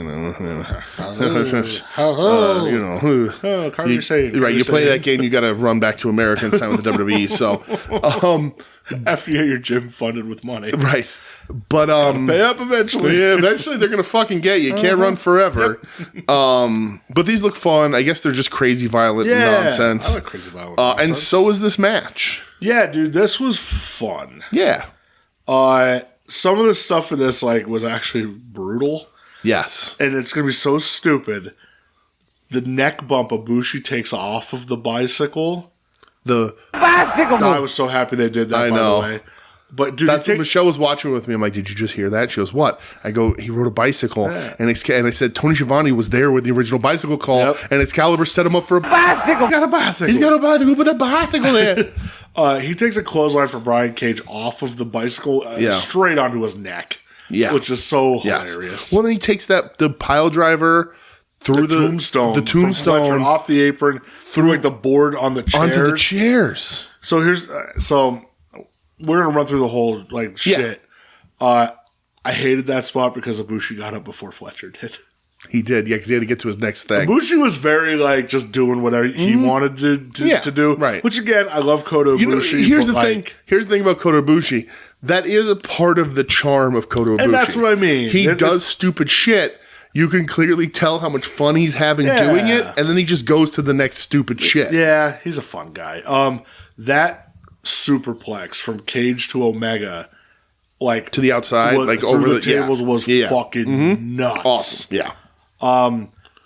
No more BS. Paul White could barely move. I mean, he could barely. Do we know if he's alive? Has he shown up? He might still be laying there. Because the one thing we had talked about last week was like the one thing I want to see in this match is this match should end with Hobbs power slamming or body slamming Big Show. Like that's the impressive thing, right? Yep. Because it's still a thing. Big Show talks about like Mark Henry, Kane, like all these guys who are Hall of Famers that can do it. So like, Cena lifted him up, all that. So like Hobbs doing that would be super impressive. And he does it, but it's a backstage segment that nobody's watching. It's just up on the screen. It should have been the ring and went into the match. That being said, I don't know if Paul could have got down to the ring. Right. I don't think I think get down to the ring. I don't know that he can get into the ring then out of it. Then like I think that's the problem. But that being said, he bumps onto like that car. That was pretty, and that was he pretty doesn't gnarly. land flat on that hood. Yeah. He like takes that fucker on the side. That was pretty gnarly. And rolls off, and I was like, that's gonna fucking hurt Paul White. Yeah. But it looked awesome. It looked really Powerhouse cool. rules. So yeah, that's why Paul White was in this match. They were like, let's get him here and we'll have to do the one big spot. Fletcher being the only one with balls to actually get some color off the bottle. From the bottle, right. That was cool. Yeah. I even liked the Jericho Takeshita brawling up in the concourse. I thought that was fun. Yes. Takeshita doing the dive off the soda machine, getting hit with the fire extinguisher in midair. That was fun, The weirdest thing, and we'll talk about this in a bit, but like the weirdest thing was the ending of the DDT match doesn't necessarily line up with what they did here. Yeah. Because at the end, we'll talk about it when we take our trip. But at the end of them in DDT, they shake hands and are like, great match, go, good job. And then 3 days later, they're back to being rivals again. Different promotion, brother. I guess. Yeah, though, this was a lot of fun. This match was irresponsible in all the best ways. Yeah, them duct taping Hobbs to the ropes. I like that he was so sweaty. His mouth. I like that the tape wouldn't stick, so they started wrapping it around his fucking head. Yeah. Omega just hitting V triggers left and right. Right, good ones too. Yeah, dude, this was actually like fun, chaotic. It was just fun nonsense, right? Fun cross promotion with all this shit. Ibushi doing like the running jump over the top rope to the second rope moonsault, but he does it off the top rope instead. Like that was wild. That was cool too. I love the end of the match. Omega's team wins. And Ibushi's getting into the ring with a shovel. Like, he still wants to hit somebody. And Omega's like, no, we won. We're good. Yeah. Calm down. All right, Ibushi, chill the fuck out. Yes. Yeah, though. That long-term injury drove that man insane. It broke him. It kind of ruined him. Yeah, it broke him. Because if you remember before the injury, that dude was on an insane run in New Japan. Right. And he's not a young guy. He's not, no. And he's, I think Mike in the Discord was like, his abs haven't been signed yet. He's not in the shape he was. That's a good line. He's sloppier than he was. Like, he's still very talented. He gets the official signing here. Yeah. And I like him. But that injury with him getting hurt, and then on the shelf he makes the accusations about New Japan, and sort of just I don't know what happened, but I think he had a bit of a breakdown. Yeah, not being able to wrestle for a year. It was a long fucking time. He's always been kind of off the wall a little bit. I wish Omega would rein him in a little more. Yeah, there was last night they were supposed to be doing something, and Omega clearly yells Ibushi. Yeah, and Aubrey clearly yells Ibushi. That's funny. He's just walking around on the outside doing his own thing. Yeah, no idea. Yeah. This was a ton of fun. Yeah. Maybe they should take his brain out. Well, give it a clean, put it back in. They should. Yeah. So what was the so this wasn't the main event, which I thought was weird. I thought that so after this was an MJF thing. Yeah, because I was watching this and I was like, man, there's a lot of time left on this show. Yeah, me too. I was like, wow, they're giving this a half an hour. And then the MJF thing. And I wouldn't have done that this way. I would have done the street fight at the end. Okay. I just think it's a better way to end the show. But it's your pay-per-view. It's going to be your main event of your pay-per-view. You have to do that. But I just how fucking crazy and irresponsible that street fight was. And I was like, okay, that would have been roll credits when they're all in the ring or whatever. Cool. But so MJF comes up, cuts a promo, switch, and the other thing too, I didn't think it was anything special. It was just whatever. It was fine. And then Switchblade comes out, and the Bullet Club Gold sneaks up behind MJF, lays him out, and Samoa Joe's like watching from the back, laughing. Oh, okay. Yeah, like so MJF was just like, you know, you're hurting everybody. You think I'm gonna run away and blah blah blah. I don't know. I didn't love it. It's fine. I remember Collision's on Friday night. Yes, running right up against SmackDown. So, and that's the thing. That's my overall thing about this Dynamite is that, like, I liked it. Mm-hmm. I had fun. I thought it was good. I liked there's only 2 matches, really, you know? Yeah. Because almost everything else was a fucking squash. And that's what I had made that comment, like, I don't know that your go-home Dynamite before a pay-per-view should be loaded with squashes. Because I think probably the first time, I know maybe half of this pay-per-view card. Mm-hmm. And, like, the people in squashes are on the show. But, like, I was just like, yeah, I don't know. Again, AEW has this problem, I think, every time. I think their Dynamites before a pay-per-view are flat. Yeah. And then the pay-per-views knock it out of the park. Right. The pay-per-views are great. But I was watching this going, I like this, but I don't know that any of this build to the pay-per-view for me in any way. Yeah. And I know that you have Collision coming up with Rampage. Sure. But like, that's another 3 hours of television. Yeah. So like, and you got a lot of work to do in that, and that's fine. And I was just like, I don't know that, like, because like the street fight, like on the pay-per-view, it's Kenny and Jericho against the Bucks. Yeah. So that's gonna have to be on Collision. And also, like, I know you're gonna do it on Collision, but like Collision's going to be against SmackDown. You're gonna be in the pit. You're gonna be in the shitter. Sure. So we'll see. But I like this Dynamite, but I was like, I wish they would get a handle on making the last 2 shows of the week before a pay-per-view feel big.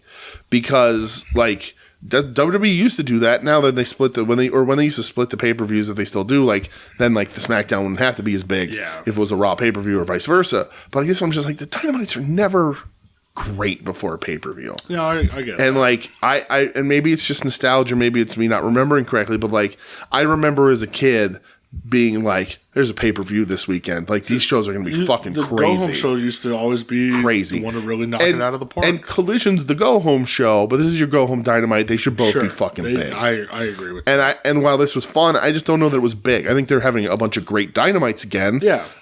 You know, I'm very happy with the things they're doing, but just like thinking about there being a pay-per-view on Saturday, I don't know that. If I showed someone this Dynamite, I don't know that they would even know that there was a pay-per-view on Saturday. Yeah. And that, I think, is a little bit of a misstep, but it is what it is.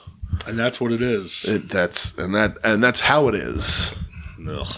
All right, well, before we go to Japan. Yes. Before we go to Japan, you, sir, have picked... We need to make a pit stop. A Terry Funk moment of the week. To Philadelphia, Pennsylvania. That's right. The most dangerous city.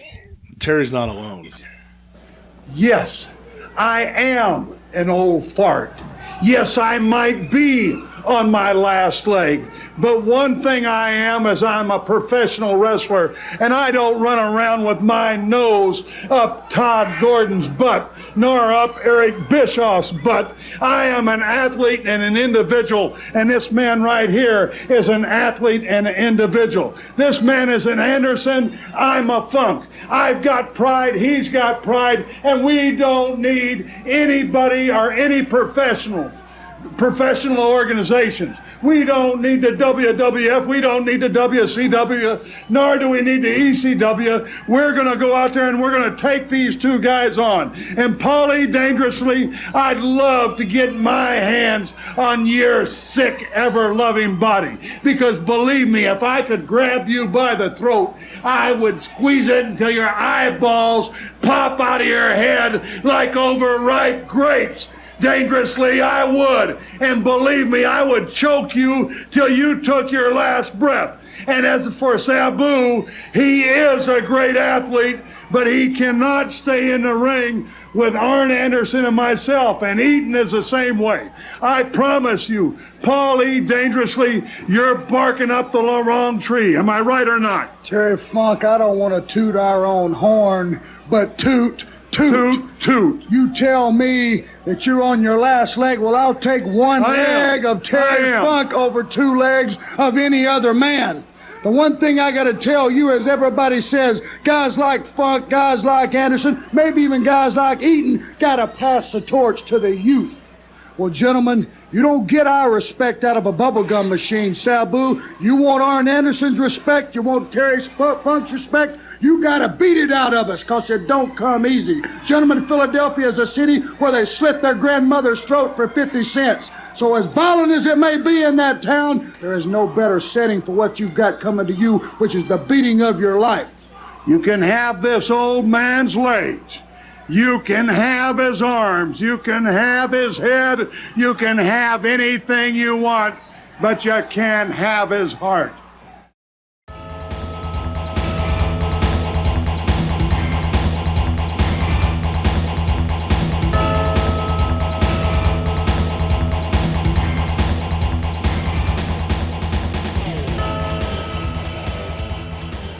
Now we're back. Look at us.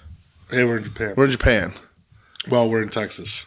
Oh well, yeah. We're in Japan by way of Texas. Yeah, we're in Texas. Lone Star Shootout. We're in Japan. 1, 2, 3, 4. No, three matches. I think I have. I have 1, 2, 4. Okay. I bet I could tell you what your first match is. Okay. Eddie Kingston versus Satoshi Kojima. It sure is. Yeah, me too. Yes. It's good. It's good. I got no notes. Yeah. It's what it's supposed to be. It's what it's supposed to be. I liked watching it. It's not going to let your world on fire. It felt good watching it. Right. It felt good watching it. Home. You know what? Sometimes, right. You got to go with old reliable. Right. Peanut butter and jelly? You want a peanut butter and jelly? Right, exactly. I want a peanut butter and jelly. Just what it is, right. Yeah. Yeah. My biggest takeaway immediately from this show is that it is shot like total fucking garbage. Yeah, not good. I did listen to it with Japanese commentary because I'm a smart man. Same. This was right up on the New Japan World app. Yeah, which was how nice was that? awesome and hopefully not a mistake. Yeah. Maybe that'll always happen and then make you pay for the American commentary, which guess what? I'll never pay for. But yeah, I was sort of like, oh yeah, this match is cool. Yeah. But that's, they did the things, they traded their chops. You knew what was going to happen, and it was great. Right. It was Absolutely. fun. It's fun to watch. For sure. And then Gabe Kidd challenges Eddie Kingston after this. Yes. Which was supposed to be, if you remember, when we were in Philly or DC, it was supposed to be Eddie, Gabe Kidd, and Eddie went for the hernia, and they subbed him in with OC. That's right. Because Eddie Gabe Kidd was talked about for match of the year and one of the top 10 matches of the year when it happened the first time. So they're finally getting to run that one back. It makes me nervous that they want a Bullet Club member to have the New Japan Strong belt. We'll see though. Especially because they haven't announced anything with Eddie for Wrestle Kingdom. Not yet. And Wrestle Kingdom's coming up quick. And maybe they won't have a New Japan Strong thing on Wrestle Kingdom. You'd be fucking silly not to. I think so too. I think if Eddie's gonna lose it, he should. If you're planning for him to lose it, having him lose it at Wrestle Kingdom isn't the worst thing. I want Eddie to walk out to that fucking arena full of that many people. I mean, he deserves to work the dome. Right. He deserves to work the dome. Because he was on the Wembley show, right? So he's had that reaction. Yeah. But he deserves to have a match in the dome with a title. Yep. I just think that's what you do. I don't even think you have him lose it there. But if you're like, we need to get this belt off him for whatever reason, that's the place to do it. Do it there. Yeah. Next I have. Yes. Did you watch ZSJ Speedball? I did. I was kind of thrilled when I saw this was going to be a 15-minute time limit. Yep. Because I was like, okay, Speedball can't get cute in this match. Yep. I enjoyed it quite a bit. I thought it was good. Yeah. This belt remains my favorite belt of the year. It's a 15-minute time limit. I just think these matches have been great. Yeah. It's a great run. We're going to be talking about this belt when we do our year-end show. There's been 1 or 2 matches where I was right. But everything else has been very enjoyable. But I'll take an 15 minutes over an 40 minute any day. I like this. It looked like at the end that Sabre Jr. actually snapped a pinky. How cool would that have been? Right? But yeah, I like that Sabre puts his knees up on the Ultimate Weapon and knee on knees. Awesome. And then credit to Bailey. I thought this was a really cool spot. Later in the match, he goes for it again, but he just jumps up. Yeah. And Sabre goes to reverse it, and then Bailey just doesn't do it. Yeah. I thought that was really cool. Caught him in a trap there. Yeah. But yeah, good match. I'm not going to be down on Bailey for this one in any way, really. Thought it was good. I liked it a lot. I did too. I like Sabre so fucking much, man. Yeah, This belt is so cool. This belt is so good. Like I don't even ugly as I don't sin. ever want him to lose it. No, this is his title. Yeah, for sure. Did you watch Mayu Iwatani versus Stephanie Vacour? I did. Look at you, brother. Yeah. What'd you think? I liked it. So I was very impressed with Stephanie Vacour when she had that match against Mercedes Moné. Right, she was in that original New Japan Strong Women's. When I saw she's facing Mayu Iwatani, which I really enjoyed Mayu and Mayu being there, that's why I was like, okay, let's give this a watch. And sure. I agree. I thought it was good. Enjoyed the shit out of it. And also the final moonsault that Mayu did landed right on Vacour's fucking head. So sick. Crushed her head. I love Mayu Iwatani. I love Mayu. Of course, I'm going to watch this. And I do like Vacour. I like the horned gimmick that she wears to the ring. Yeah. She's a good-looking lady. This was good and fun. I like this a lot. This was for the New Japan, this was for the IWGP Women's title. Yes. Great belt with a lot of lineage. Sure. Did you not watch Shingo Trent? I did watch Shingo Trent. Oh, you did watch. I thought you said you only watched 3. 1, 2, 3, 4. No, I watched 4. Okay. Yeah. I watched Shingo so Trent. this was for the Never belt. Yes. Shingo Trent. Yes. I thought, again, very solid. I thought it was a good match, yeah. Very solid main event. Trent gets color. Yep. Which, big fan whenever that happens. Yes. What do you think about Cowboy Shingo? Hilarious. I love him with the cowboy hat. I like that Trent kicks out of a Gonzo bomb. Yeah. I thought this match was good. I like Trent. Yeah. I like Shingo. I'm not sure that this is their strongest American. This to me might be their weakest American big event sort of New Japan show. Probably. The matches weren't bad. I'm not saying they're bad. What was the one that was last week? Remember there was the one last week when it was the whatever the fuck it was in California or whatever. Yeah, that one was. Yeah, I think this one was a little worse. I'm shocked they ran back to back. Yes, I think the problem is that Shingo Trent, while it was really good, there's no threat there. No. It doesn't feel like a main event because we know Trent's not a main event. If it was a tag team, then Trent can put himself in the main event there. But Trent as a singles guy against Shingo was like, who do we have? Okay. Yeah. So I was like, this is while I watched what I watched was good. I was like, these are kind of weak. Yeah, especially I agree with that. Because when we go to the ones in DC and shit, they're killer. Fun, man. I mean, we saw Eddie Ishii there, and it was like a match of the year, 5-star fucking crazy match, nuts. So and Okada and Ospreay diving off the fucking ramps and all that shit. Crazy. And this one was like, this is good. Yeah, I agree.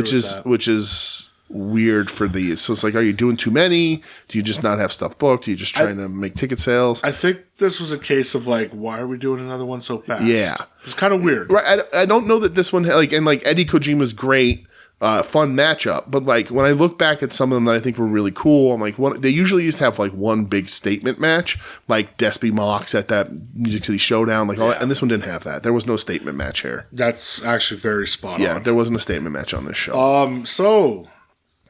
Shingo. Oh, Jesus fucking, yeah. Wrestle Kingdom for the Never Belt. Yeah. Tama Tonga. Fucking why? I don't understand it. He just lost it. Yeah. In a match that was just okay. Yeah, it wasn't great. And again, even here, he doesn't get a fucking reaction. No. He's not going to get a reaction in the Dome. He just lost his fucking belt. I tweeted about it. I was pissed. I was like, no, I saw you. I was like, if this is the best that they can come up with, they need to change the book. Yeah. They got to give somebody else the fucking job. I don't understand. Because this belt is one of the people love this belt. I love this belt. This is the fans' title. Right. And if you can't find anything for Shingo Takagi to do on Wrestle Kingdom other than have a run back, a okay match against Tama Tonga, who we've seen what he can do. We know. Yeah, his absolute ceiling. the match you're getting. Right. Yeah. This is such a disappointment for Wrestle Kingdom and for the Never belt that I fucking love. This is disappointing. It's it's certainly a choice. When I'm up watching Wrestle Kingdom, I'm like, I'm good. This and whatever the fuck House of Torture's doing, I can completely skip. Got him. And I love Shingo. Put me to sleep. I love Shingo, but I can't. This is not the match. Yeah. This is not a Wrestle Kingdom match. Especially because it's a fucking rematch from 2 weeks ago. We just saw it. Yeah. I don't like it. Not for me, dog. No, not for me. Boring as shit. They need a new booker. I'm telling you. Do you want to talk about your one match and then we'll get into the final thing? Yeah, that's fine. We can talk about the one match that I watched. I watched a lot on DDT. Yeah, so did I, man. So Ed, I apologize in advance. Yeah. I had all plans to watch this match, but I also had a little bit of a medical issue on Tuesday. So, again, I'm fine. I'm perfectly fine. So I'm sorry I didn't get time to watch I can hear the Joe text coming in as we speak. So I'll talk about this really quick. So it's from February, this match. I thought this just happened. No, it's from February. I thought so too, but it's because I tried to find it on Cage Match. It's from February. Then why the fuck are we even talking about it? Because it's just now getting seen by people. What promotion was this? Was this know. Ice Ribbon? No. It was at the Ice Ribbon place. Okay. But it wasn't for Ice Ribbon.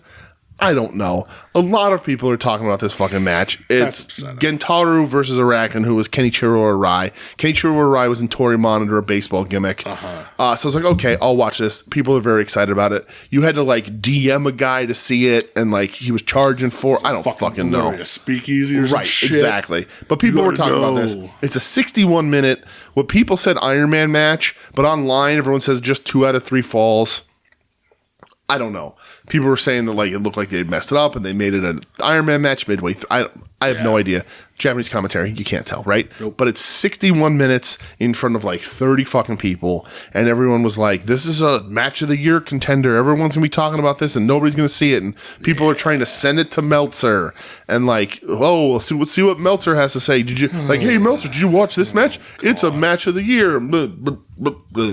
So I watched it, and I'll tell you what, I like the match. It is mostly mat wrestling. I would say 97% mat wrestling. But the guys are fighting for every fucking thing they need to get. Like, they're not just taking holds, they're fighting for holds. And they're switching holds, and they're doing pins, and they're rope breaking, and like, everything's a struggle. Very UWF kind of thing, UWFI kind of deal. No like intense striking, mostly mat wrestling. Back and forth, hard fought kind of stuff. Which is, I wasn't bored at all. At no point when I was watching this was I like, oh yeah, this is bad. I was just like, oh no, this is a very specific type of wrestling that not everyone's gonna like. If I showed this to Adam, he would lose his fucking mind. He would hate it. Yeah. Right? It's just a very specific kind of wrestling. And so, it goes 1-1 in a draw. The time limit expires, even though it's 61 minutes or whatever. But yeah, it's good. Like, watch it if you like that kind of grapple fuck kind of stuff. It's interesting to watch these guys wrestle this style and go back and forth and do this kind of stuff, and like everything's smooth and seamless, and they're just mat wrestling for an hour. It was cool. But, like, I don't think it's match of the year. I mean, you can just get out of here with that fucking nonsense. So, like, would you be like, hey, Brett, watch this or no? No. Okay. That's all I needed to know. Yeah, no. Not because it's bad. But it's just not... not worth my time? Right. Spend an hour watching something else. All right. That's cough. You son of a bitch. Oh, sorry. Hold on. There we go. We got it. How dare you. But, yeah, it was good. Man, I was able to put it on a flash drive and plug it into my TV, so that was nice. I don't know, Did you delete the file already? No, you want it? I'm all set. Yeah, it's fine. You'd probably like it, honestly. Yeah. Like, it's cool. It's really interesting, and I have a love-hate with Iron Man matches. Right. And again, it's 2 out of 3 falls. It's not Iron Man. Oh, but people are saying it's Iron Man, and you can't tell because it's all in Japanese, so who knows? But it's only 2 falls and then a draw at the end, time limit draw. So I don't know. I have no idea. But it was cool. It was fun. But like, the reason why I know it was in February is because I was watching it, and then I was like, "Wait, did this just happen, or did they have a different match in February?" Because everyone online said this was 2 out of 3 falls, but people are saying it's an Iron Man match. So I was like, "Is there a newer one? What's going on?" It's just from such a small fucking indie that nobody's seen it until now.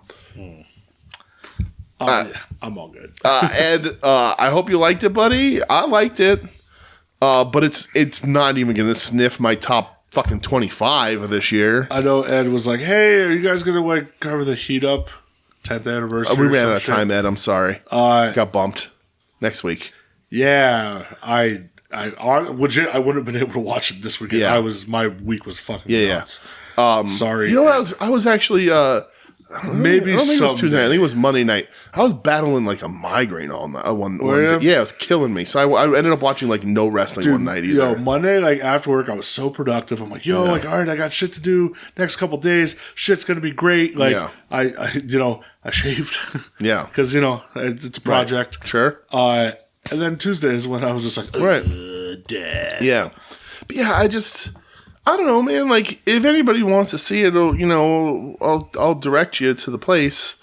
It was good. Like I said, I wasn't bored. Like, I was like, I'm going to sit and everybody's saying this is good. I'm going to sit and watch this fucking match. And like, I put my phone down. I was like, I'm in laser focused. Yeah. And I was like, oh, that's cool. Oh, that's a good reversal. Oh, that's cool. But like, that's all it is. Okay.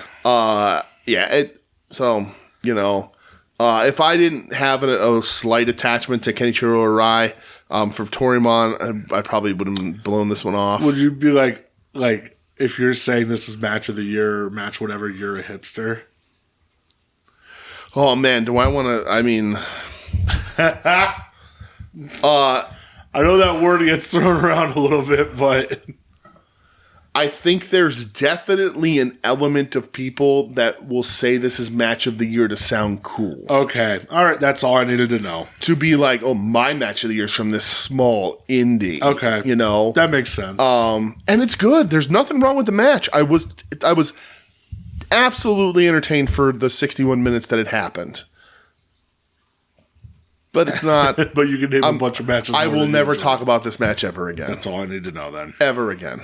All right. Well, then that's it for that. Yes. DDT. I watched a lot from DDT, I watched brother. a lot. Ultimate Party. Dude, I'm going to say this right now. Yes. I'm so happy that we kind of dug our feet into DDT. DDT is kind of the number 2 Japanese wrestling promotion. At times, number 1 when New Japan was shit in the bed a little bit. Yeah, I had so much fun watching this show. Again, the show's like 6 hours long. Fucking I did long. not watch all of it. No, me either. So the first thing I watched, and I don't know if you watched it, because I know you don't like this guy. Daisuke Sasaki versus Tetsuya Endo. I did not, because I do not like Daisuke Sasaki. You do not. This was good. Yeah. Tetsuya Endo is a former member of Eruption. Yes. He just can't put away Daisuke Sasaki for the life of him. And Daisuke Sasaki wins. Oh. So Tetsuya Endo, pulling for you, brother. Yeah, I like Endo. Next match I watched was the Saki Akai retirement match. The six-man tag? Yeah. This is the first thing I watched, So, yes. Kazuda Higuchi, Miyu Yamashita, and Noichi Marufuji. Yes, Marufuji and DDT, crazy. Awesome. Going up against the team of Eruption, which is Hideki Okatani, Yukio Sakaguchi, and the retiring Saki Akai. Brother, I don't know that I've ever paid attention to Eruption before. I know I've seen them. But Yukio Sakaguchi. I knew you were going to say it. He lays his fucking shit in, brother. Cool as shit, right? Yeah. Second generation, started late. He's like 50, which I found out was crazy. But was it Seiji Sakaguchi? Like, he has a fucking Chara Pro. Yeah. Like, his dad was a legend. I was like, who's this cool looking dude? He's got the sleeve with the only one that comes down on the chest. I'm like, this guy's fucking kicks awesome. hard as fuck. I was like, this dude's fucking cool as shit. So I was really big into him. Yeah. I said my note said is cool looking motherfucker, legit killer. Yeah, there we go. Big into him. That dude. Like I always said, like when I watch All Japan, like nobody ever hooks me. You're trying to find somebody. I watched Yukio Sakaguchi and I was like, I'm gonna watch what this dude does. There's a lot of people in DDT. Yeah, I feel for that way sure. About Higuchi being one of them. Higuchi's I the dude. love Higuchi rules. Yes, I still don't like that he cut his beautiful hair. Yeah, that upsets me. I mean, he looks good bald, but he used to have that nice slick back, like jet black. Evil lawyer hair. Yeah, he looked fucking good. Yeah, man, this match was a lot of fun. Everybody in this match is clearly going ball to the wall for Saki Akai. Absolutely. Including Yamashita for sure. For sure. And everybody falls to the skull kick. It's just what the fuck it is. There's no shame in it. She's going to kill you with it. Said Yamashita, one of my dudes. Yeah. But yeah, everyone's like working their asses off. Everybody cries at the end. Yeah. Huge emotional thing. Yeah. Saki just decided she's done. She's in her 30s and that's it. She's walking away. I get that. But yeah, really cool, really good match. High rated, lots of fun. Yeah. And the only person in this match who doesn't cry at the end is Higuchi, but it's because he never learned. Yeah, he Nobody ever taught him how to cry. Are you kidding me? That man he had his tear duct surgically removed. Good. Got it. Didn't even need to. But yeah, I like this match a lot. Everybody had their moments. Cool to see Marufuji in a DDT ring. Yeah. And yeah, just super emotional at the end. Like everybody's heartbroken. Yeah, when Yamashita is like on the ground just hugging Saki Akai. Right. And when she pulls away for the hug and you see Saki Akai was crying, I'm going, oh man. Yeah. And then I let it run like too long. Like for the post-match stuff? At the very end of the show. Oh, I didn't watch the end of the show. So I was just doing, I let it run. I was doing other stuff, and they do backstage stuff where everybody gives her flowers and like certificates, and like she got all these fucking shit from everybody. So like I don't know much about Saki Akai. We've seen her a bit here and there. Yeah. She had that match that I really liked against Chris Brooks. Yes. A little while ago, which I think was his one title defense. I think he had more than one. I think. I could find out. I actually have it in my notes if you want me to look, because I did look it up. He had 2 defenses in 112 days. Yes, that's true. Yep. But anyway, yeah, this was cool. I like this tag match a lot. A lot of Stone Cold fucking killers in this match. Yeah. This was fun. And like also a really good sort of like, even though I know like Marufuji isn't and like Yamashita normally isn't there, a pretty good DDT primer. I think this match is. Yes. Because Higuchi's a pretty big time player. Eruption's pretty big time kind of guys. I think they said this is kind of going to be the end of Eruption, though. Yeah. You know? Okay. Saki Kai, key member of it. Yeah, so right. Kind of the end. Yeah. Hey, DJ. Yes. Did you watch the match after this? You mean the Iron Man Heavy Metal title Dramatic Dream round Let's Have Fun, What Will Happen Fun death match? Yes, I do mean the DDT Iron Man Heavy Metal title Dramatic Dream round Let's Have Fun, What Will Happen Fun death match. Indeed. I did. Hey. I think I had a smile on my face this whole time. So this one, everyone listening, strap in. Strap the fuck in. There's a lot. If you watch this match and you hate it with all burning passion, I understand. I completely understand, yes. I love this with all my heart. This is the highest rated match on Cage Match from this show. I love this so much. Yes. So you have the DDT Iron Man Heavy Metal title champ, Hiromu Takahashi. Right. Against the challenger, Kazuki Harada. Yes. So this is 5 rounds. 5 rounds determined. Spin the wheel, make the deal. Spin the wheel, make the deal. The first round. I have them all here. A musical situation death match. Yes. Where they just keep having a dance off. They have to move. They have to wrestle to the beat of the music. And Harada does it. Yeah. And Hiromu doesn't. Can't do it. And he gets an X for it for whatever reason. He loses the round. He does. He loses the round. It's very short, but he cannot dance. He cannot wrestle to the beat, and he gets scolded for it. Round 2. 2-on-1 handicap match. Yes. Right. Who comes out, DJ? Oh, hold on. Round 1 ends. Harada and Hiromu are about to kiss at the end of round 1. They are. They're like and it ends. real close to kissing. Close, yes. and it ends. Yes. And there's sultry music playing. And like mood lighting too. Yeah. Oh yeah. So the 2-on-1 handicap match, Harada brings out as his second Yoshihiko. Motherfucking right, Yoshihiko. Dude. Again. If you don't like Yoshihiko, get it. I'm not going to say you're an idiot. Right. I don't know what to tell you, but it's fine. I love it. I get it. If you don't, I understand. Absolutely. Again, it's just so much fucking fun. Yes. Round 3. Round 3 is the blindfolded bra match. Yes, where you have to put a blindfold over your eyes yes. and a bra over your nipples. Yes. It's very explicitly said by commentary. It is. And then the first person to remove the other person's bra wins. Time limit expires. Oh my God. As Hiromu, and these are all short, like less than 5-minute rounds. It's so short. Hiromu has his bra unsnapped, and he's holding on to it to stop it from slipping down over his shoulders. Yes. As Harada pulls on it, as time limit expires, there is no winner of round 3. Round 4. Round 4, the dancing death match. Yes. Not to be confused with the musical situation death match. 2 completely different things. Very different things. Come on, everyone. We're mature here. We know. Right.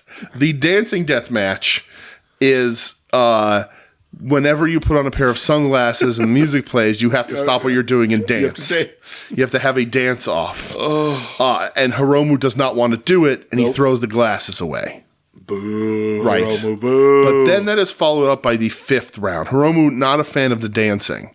So the 5th round, the wheel spins, and it says normal rules match. But then the wheel goes crazy, and every spot on it becomes dancing death match, which Harada loves. Of course. So it lands on dancing death match, and it is a 1 round, 55-minute time limit dancing death match. Absolutely. Sponsored by Nivea Cream. Yes, yeah.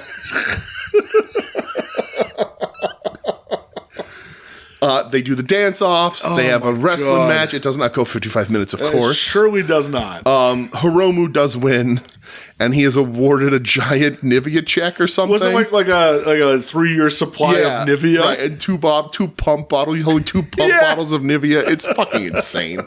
I don't know what the fuck is going on, but it's hilarious. And it has English commentary, which is amazing. Dude, their English commentary is so funny. Because even they're like, oh, holy shit. Yeah, right. So, this is not the It's end. not over.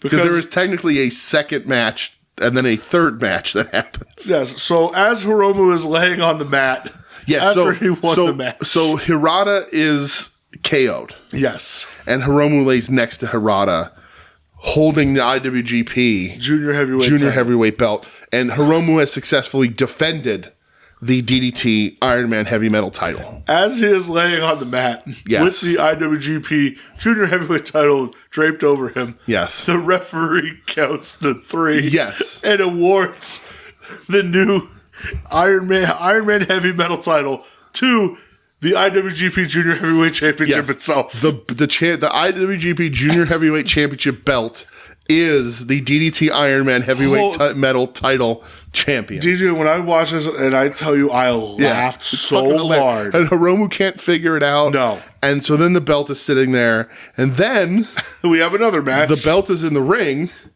And you have another match, which is Hirata defeats the IWGP Junior Heavyweight title belt to become the new DDT Ironman Heavy Metal title champion. Because Hirata lays on top of the belt and gets a 3 count. Gets the win. Rightfully so. Right. That belt shoulders were to the mat. Absolutely.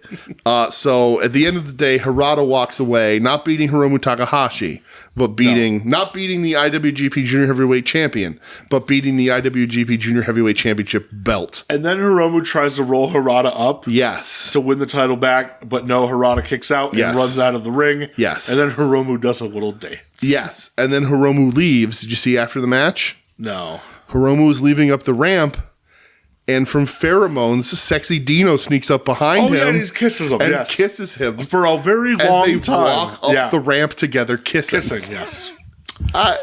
Listen, I don't want to say that some matches are made for me, but some matches are made for me. This was so fucking fun. Overall, it takes, 20 minutes maybe? If that. It's fucking insane. Hilarious. So much fun. So much fun. Just absolute chaos. Absolute silliness, which DDT has plenty of. Yeah. Really, really great fun stuff. Not for everybody. No, listen, Not for everybody. Like, it's such a breath of fresh air. Absolutely. Especially because, like, the next 3 matches coming up are, serious matches. For sure. But, man, I had so much fun watching this. I don't know if I want to call the next one a serious match. But in nature. Sure. Yes. Yeah, because the next match is for the DDT Universal title, a no disqualification match. The challenger, Mao, who we love, fucked up wrestler for a fucked up world. Right. Going up against the champion, Broski. You want to talk about meme wrestlers, Brett? Yeah. Matt Cardona. Yep. I would say is the memeiest wrestler out there. He's a meme wrestler. Lots of people have been accused of being meme wrestlers. Yeah, wrongfully accused. But Cardona is a meme wrestler. He is. But I also want to say this.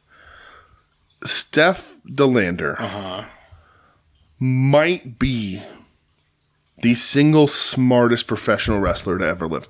Hold on. Yeah. Steph DeLander might be the single smartest person, because I don't necessarily want to call her a professional wrestler. She wrestles. Time, even though Broski was very quick to point out she has 2 Ribera jackets and hasn't wrestled once in Japan.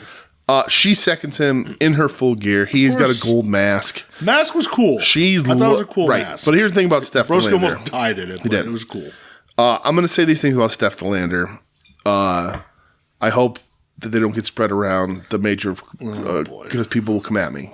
All right, but here's how I would describe Steph DeLander. Talentless, void of charisma, unbookable, but travels the world and gets paid to be by Cardona's side. Yeah. Smartest wrestler on the planet. She should give Chelsea Green a cut of the fucking money. Yeah. I, for real, do not see an iota of value in Steph DeLander. Ooh, an iota. I don't see it. I remember her in NXT. She was terrible. She doesn't do much here. She just curses a lot. And listen, I love fucking cursing. Oh, me too. But like she spends too much of her time flipping off the crowd, thinking she's funny, and she's not fucking funny. Yeah. Right? She's kind of an asshole in real life, it seems, but so is Cardona. Sure. Right? But she's super smart. I can't blame her for getting the fucking bag. Yeah. And whatever she's doing while Chelsea's on the road for Cardona, hey, you do what you got to do. Oh, boy. And manage. She managed them. That's what I'm saying. She managed. Yes, Cups, manage. Yes, yeah. Yes.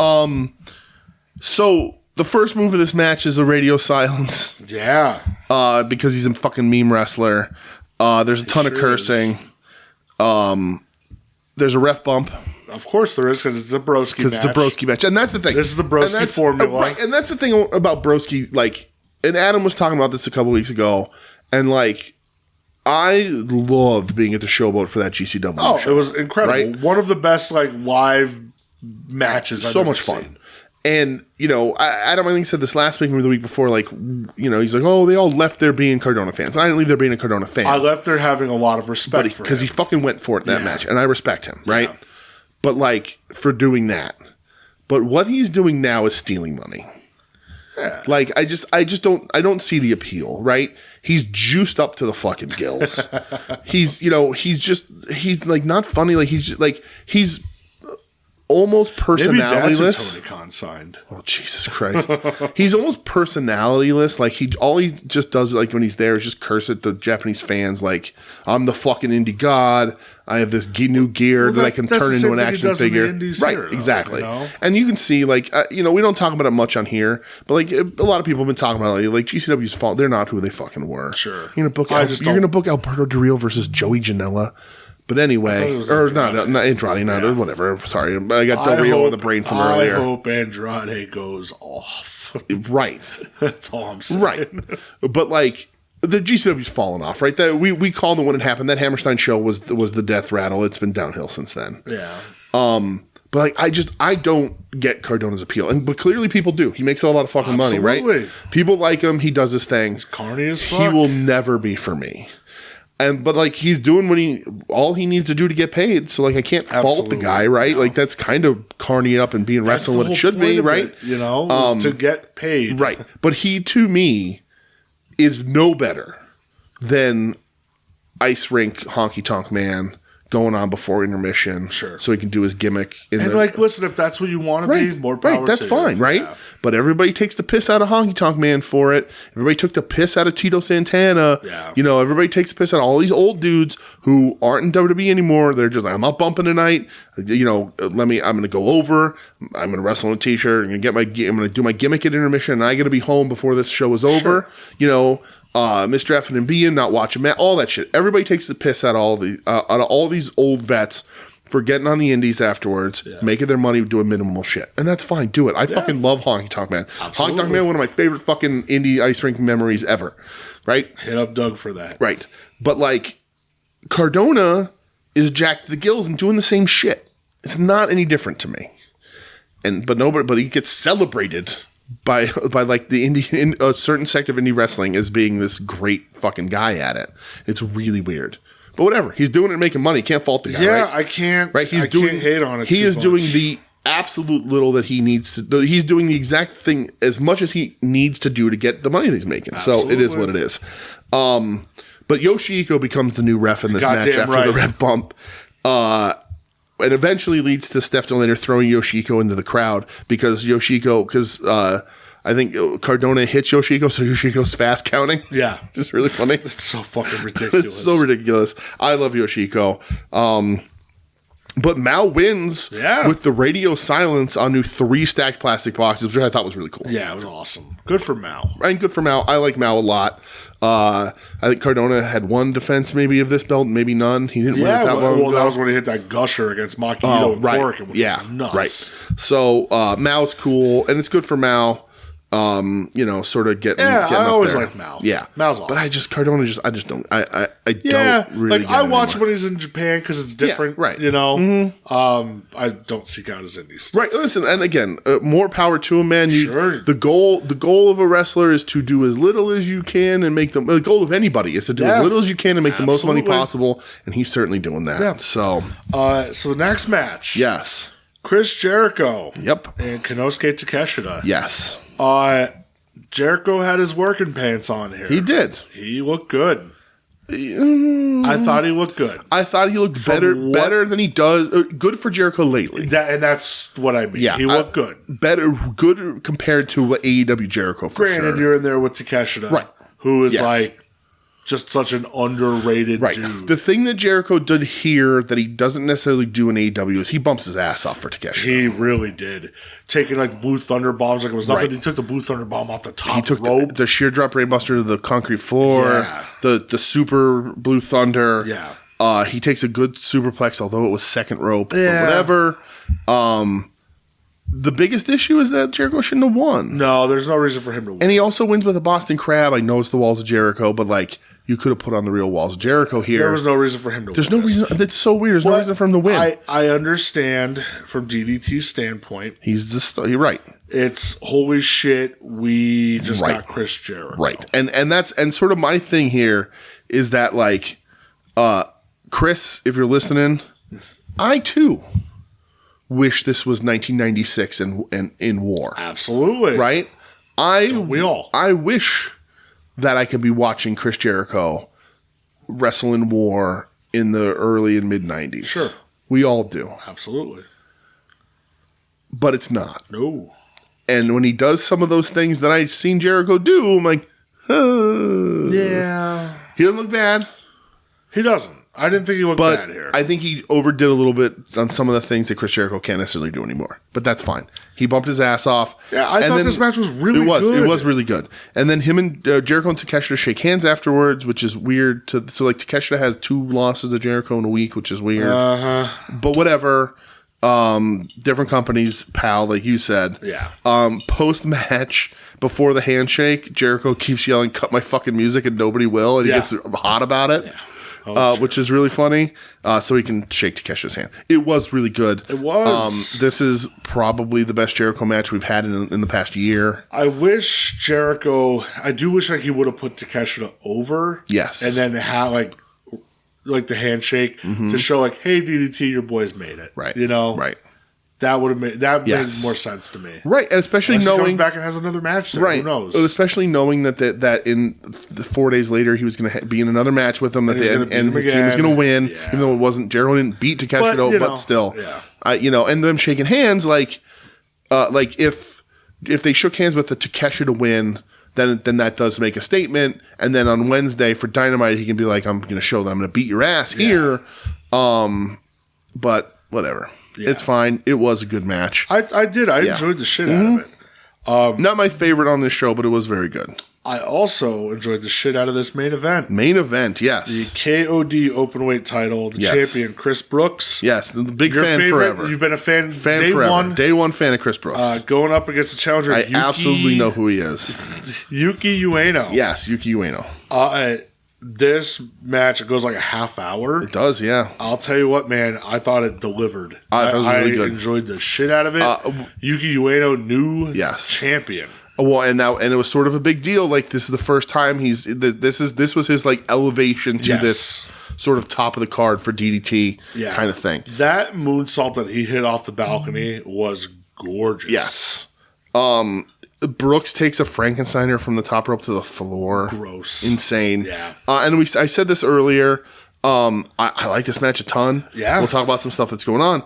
But, like, Brooks had 2 defenses in 112 days. I think they could have done more with Brooks. I like him. I know he is a little banged up. Is he? He's been banged up for a while. Yeah. They do start. We didn't mention he did start a new group with Austin Hayabusa coming together. Exactly. The Schadenfreude International, or whatever the fuck it's called.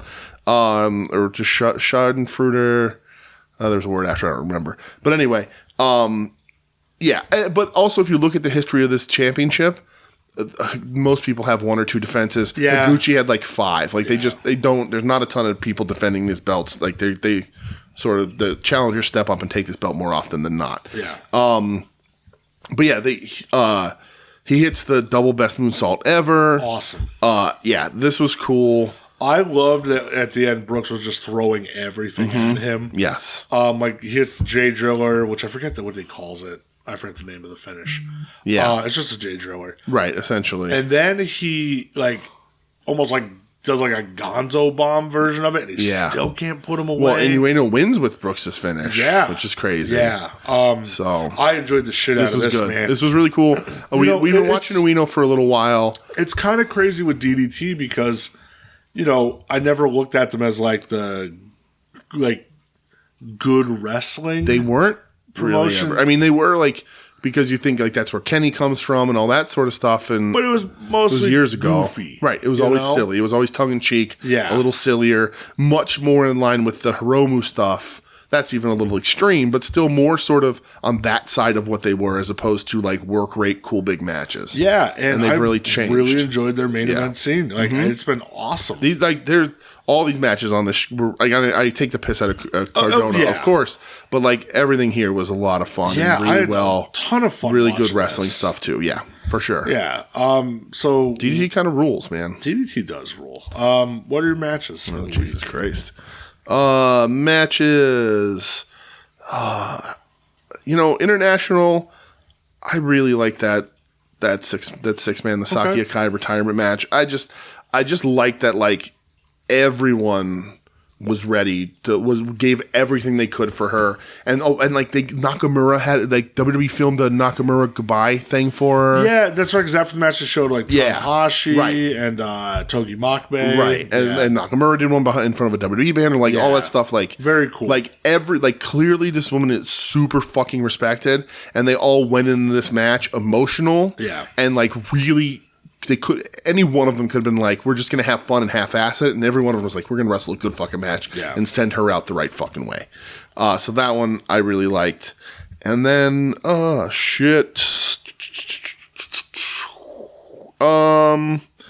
man, there's, I like Julia Willow a lot, but I think the match that I had the most fun with is that fucking street fight, man. It was just a fun fucking crazy romp. Yeah, that's what I'm going with. Fun fucking crazy romp. Fun fucking crazy romp. So, for my international match, yes, I am going with Hiromu Takahashi versus Kazuki Hirata. Completely respectable. It was just so much goddamn fun. It was fucking crazy. And I don't know, man. I need matches like that every now and again just to reset it a little bit, you know? For sure. And it was fun as fuck. And again, if people watch it and absolutely hate it, I'm not going to tell you no. Right. I'm going to tell you, all right, I get it. Right. And then for my States match, I'm going to go FTR versus Vikingo and Commander from Rampage. Cool. I'll tell you what, man, I like a good tag team match. Yeah. I think FTR, working against 2 luchadors was a lot of fun. Yeah. And that table spot was fucking gross. Yeah, for sure. Those are my 2. Okay. Us 4 different matches total. That's always fun when that happens. Right? And the very rare Rampage match getting a match of the week here. I'm shocked by that, actually. Yeah. Or I should say, did you buy anything? Oh, boy. Okay, purchase anything. Not acquire, but purchase. So, non-wrestling related, I did get the Coronation Starscream from Aldi's for very cheap, which I'm not a Transformers guy, but Starscream is the best Transformer. So Shockwave, that's okay. So that's really cool. Starscream. Shockwave. And then I also today picked up the Space Usagi NECA. That was at Target. I knew you were going to buy that when I sent the picture. So I should. They're selling for like $50-$60 anybody. I should have grabbed the other two, but whatever. So I got that because I do love Usagi. I was like thinking about it when I was going there, and I was like, yeah, I'm probably never going to see it. I don't know if I need it. And then I saw it. I was like, yeah, I need it. Yeah. The reason why I went into Target was because online they said they had a Davy Boy in stock. Oh, you wanted a Davy Boy? No. Oh. But if they had a Davy Boy in stock, Brett. Wow. Okay. But I did also, because they revealed the combined box, I did order the Three Faces of Foley pack. Son of a bitch, you should have told me. Why? Because I would have done a combined shit. Oh, I'm sorry, buddy. How dare you? How fucking dare you? I mean, it was Tuesday. I don't know that you were in. I responded to your text. That's true. But yeah, I thought you would actually order. I thought you would ordered that. No, because I was going to, but then the packaging, I was like, no, I'm gonna wait. Okay, yeah. So Right. it's pre-ordered or back-ordered till January. I'm gonna probably buy it tomorrow. Yeah. The coupon code just gets shaved on shipping. Yeah. So, but yeah. So when I saw it like that, I knew I had to do it. Yeah, of course.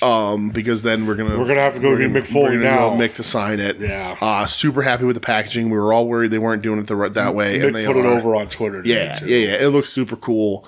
So I don't know if I'm gonna keep my other mix. You know, your ECW one. The ECW one in the defining moments with the thumbtacks. At the very least, I'm going to open up the thumbtack one because I don't need it on card anymore, and you can open it up and see the thumbtacks in the back. Yeah, you know, but I don't know. We'll see. I don't know that I need 5 Mick Foley figures, and I love the ECW one. Sure you do. Sure, but I don't know. Sure. But we'll see. We'll see. But now that I have the 3, I think that's the way to go. So I did pre-order that, and then I did maybe kind of sort of acquire the Legends display with Terry Funk on it today. Maybe kind of. It was acquired. Yeah, I acquired it. Yeah. I mean, it went past the register. Hey, they didn't charge you for it. If they went past the register, went past customer service. Nobody said anything. Nobody said a word. Not my fault. It wasn't my fault. Not my fault. I didn't buy anything. No, but we do need to make a purchase. We do. Yeah, we've been holding off. I was thinking we wait another week to see if he runs Black Friday. I don't think he is. No. Okay. Because he's announcing something like tomorrow. Oh, is he? And he's like, this is going to blow people's minds. Mm-hmm. And Cardona was putting it over on the major show too. Are we talking about the same person? Junk Shop? Yeah. Yeah. Cardona was saying, he's like, wait till you see it. He's like, it's going to be pretty nuts. Really? Who could it be? Don't know. But he's going to announce it tomorrow. So. Okay. But yeah, we do need to make a purchase. And we'll see what he says tomorrow. We do that. I need to buy the Foley pack. Yeah. I kind of want that Paul Bearer new Elite. Yeah. To put it with my Ultimate Taker. Yeah. So I need to buy that still. Yeah. I'll